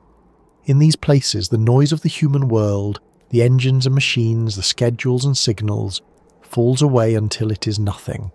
All that remains is the quiet pulse of life, the slow rhythm of something older than memory. It is in these moments, in the stillness of the green, that the question returns with its full weight. What if they are still out there? What if the monsters that haunt stories and stir imaginations are not just remnants of myth or echoes of memory, but living beings moving quietly through this ancient world, as real and as present as the forest itself? The Amazon does not reveal its secrets easily. Its enormity alone defies comprehension. More than 6 million square kilometres of rainforest stretch across 9 countries, home to thousands of rivers and countless tributaries that braid and twist into labyrinths. Much of this expanse remains uncharted in detail, its interior inaccessible except by days or weeks of travel. Even with satellite imagery and GPS, there are places no human has ever stood, no camera has ever recorded, no drone has ever flown. It is a landscape too vast to fully know, too intricate to fully map, too alive to ever fully contain. In such a place, the absence of proof is not proof of absence. It is merely a reflection of how much we have yet to see. Scientists know this well. Each year, hundreds of new species are described from the Amazon, many of them found not in remote wilderness, but in areas previously considered well studied. Frogs no larger than a fingernail, beetles that mimic leaves, orchids that bloom for a single day. These are not anomalies, but the norm. Even large animals continue to surprise us. A new species of river dolphin was described as recently as 2014. A new titi monkey was identified in 2015. These discoveries remind us that our inventory of life here is incomplete, that the forest is always several steps ahead of our science. If such species can remain hidden in areas visited by researchers, what might lurk in the swamps and flooded forests that few outsiders have ever entered? It is tempting to think that the age of great biological revelations is behind us, that the world has been mapped and measured, that the unknown is shrinking. But the Amazon resists this narrative. Its very nature, vast, dense, mutable, ensures that mystery remains. Rivers change course and erase old paths, floods create new lakes and islands, trees fall and open new gaps in the canopy, reshaping habitats in a single afternoon. Animals adapt and shift their ranges in response. The forest is never static. It is a living system in constant motion, and in that motion, it hides as much as it reveals. Creatures that might once have been common could now be rare and localized. Species that were once isolated could now be expanding into new territories. Others may exist in numbers too small or behaviors too elusive for us to detect. The line between known and unknown is not fixed here. It is fluid, shifting with the forest itself. If ancient monsters still linger, they would likely exploit this fluidity. They would not appear where people are numerous or where noise and light intrude. They would remain in the flooded forests that stretch for miles without interruption, in the oxbow lakes ringed by trees older than recorded history, in the remote headwaters of rivers that have never seen a boat. They would move at times when few are watching, in the deep of night, during torrential rains, in the months when waters rise and turn forests into submerged labyrinths. They would leave little evidence, their tracks washed away, their remains quickly reclaimed by the forest. Their lives would unfold in rhythms measured not in days or seasons, but in centuries, perhaps even millennia. And if they exist, they are not relics trapped in the past, but participants in the present. They would not be static holdovers from another era, but living, breathing organisms adapting to the same pressures and changes as everything else. They might be smaller than their ancestors, or more specialized, or more elusive. They might feed on different prey or occupy different habitats. They might have diverged into new forms, ones we would not immediately recognize as connected to the monsters of fossil beds and legends. Their persistence would not be a failure to evolve, but a testament to evolution's flexibility, the ability to adapt, to persist, to survive. The thought of such creatures existing is both thrilling and unsettling. It forces us to confront the limits of our knowledge, to admit that there are things we do not know and may never know.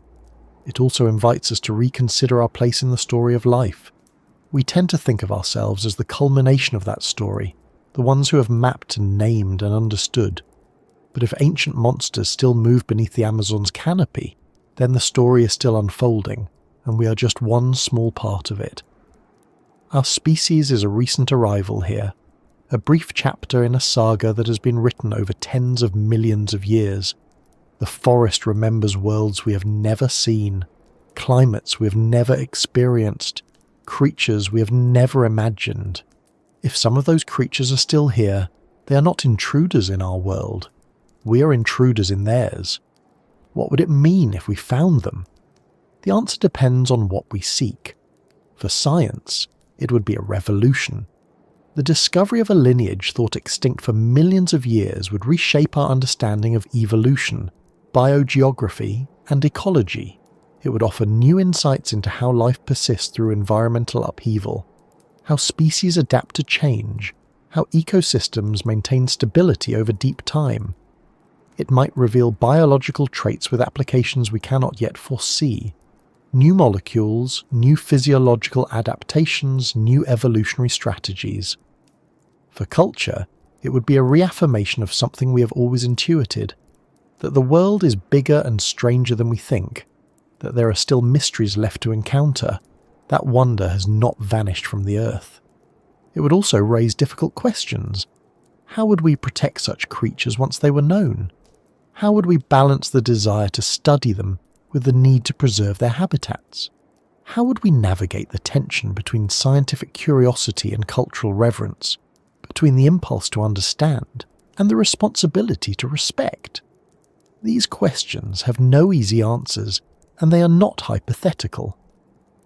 We have faced them before, with species rediscovered after presumed extinction, with ecosystems once thought beyond saving, with human communities whose knowledge and ways of life were long ignored. We will face them again, whether or not we ever find the monsters of the Amazon. There is another possibility, one that is more subtle, but no less profound.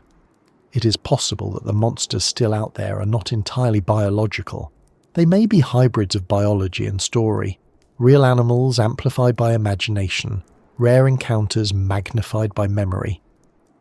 They may exist not as singular species but as collective phenomena, the cumulative result of countless glimpses, misinterpretations and cultural narratives layered over time.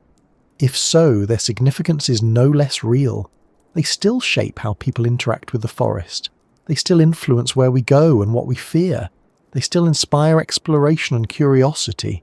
Their power lies not just in their physical presence, but in the space they occupy in our minds. The stillness of the green is where these possibilities converge. The biological, the cultural, the psychological, the unknown. It is where science and story overlap, where data and myth intertwine. It is where the forest itself speaks in whispers rather than declarations, hinting at truths without revealing them outright. In that stillness, we are forced to slow down, to listen, to pay attention. We begin to notice patterns we had missed. The subtle change in water temperature near a hidden spring, the faint indentation in the mud that does not match any known footprint, the shift in bird calls that suggests something large is moving nearby. These signs may lead nowhere, or they may lead us closer to something extraordinary. The longer we spend in that stillness, the more we realize how much of the Amazon story remains unwritten. The forest is older than our species and will likely outlast us. It has absorbed ice ages and greenhouse worlds, continental collisions and mass extinctions. It has seen the rise and fall of species far more dominant than ours.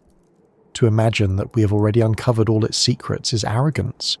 To assume that every creature within it has been documented is folly. There is more here, more than we know, more than we suspect, more than we may ever fully grasp. And so we keep searching. We send expeditions deeper into the forest. We deploy new technologies to peer beneath the canopy and into the depths. We listen to the stories of those who have lived here the longest, who know the rhythms and patterns of this place in ways that science alone cannot. We analyze water for traces of DNA. We record sounds we cannot identify.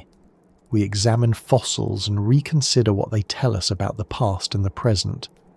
Each step brings us closer to understanding, but each also reveals how far we still have to go.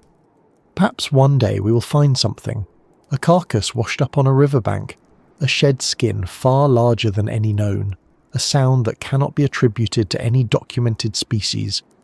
Perhaps one day the stories will be matched by specimens, and the monsters that have lingered in imagination will step into the realm of fact. Or perhaps we will never find them, and they will remain forever in the stillness, glimpsed only in ripples and shadows and whispers. Even then their presence will matter.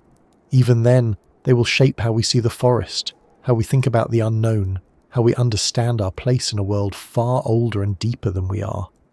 Because in the end, the monsters of the Amazon are not just about the creatures themselves.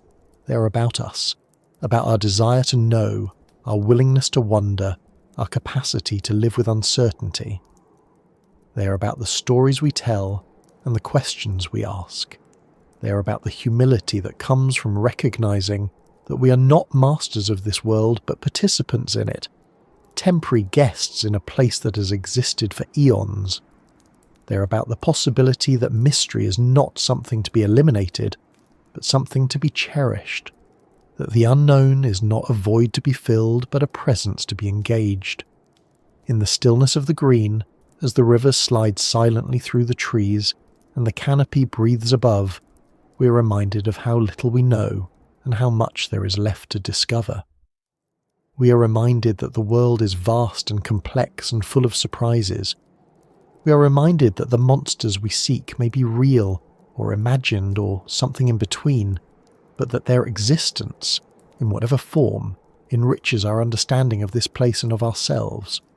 And we are reminded that the search itself is as important as the finding, that the act of looking keeps us connected to the mystery that has always defined the Amazon and in a way defines us too, finds us. Somewhere out there something moves and we do not know what it is. Perhaps we never will. But the stillness of the green is not emptiness, it is possibility. It is the space where science and story meet, where fear and wonder intertwine, where the past and present and future overlap. It is where monsters linger, and where we too linger, searching, questioning, imagining and listening for the faintest hint of what might still be waiting in the depths of the Amazon's endless green.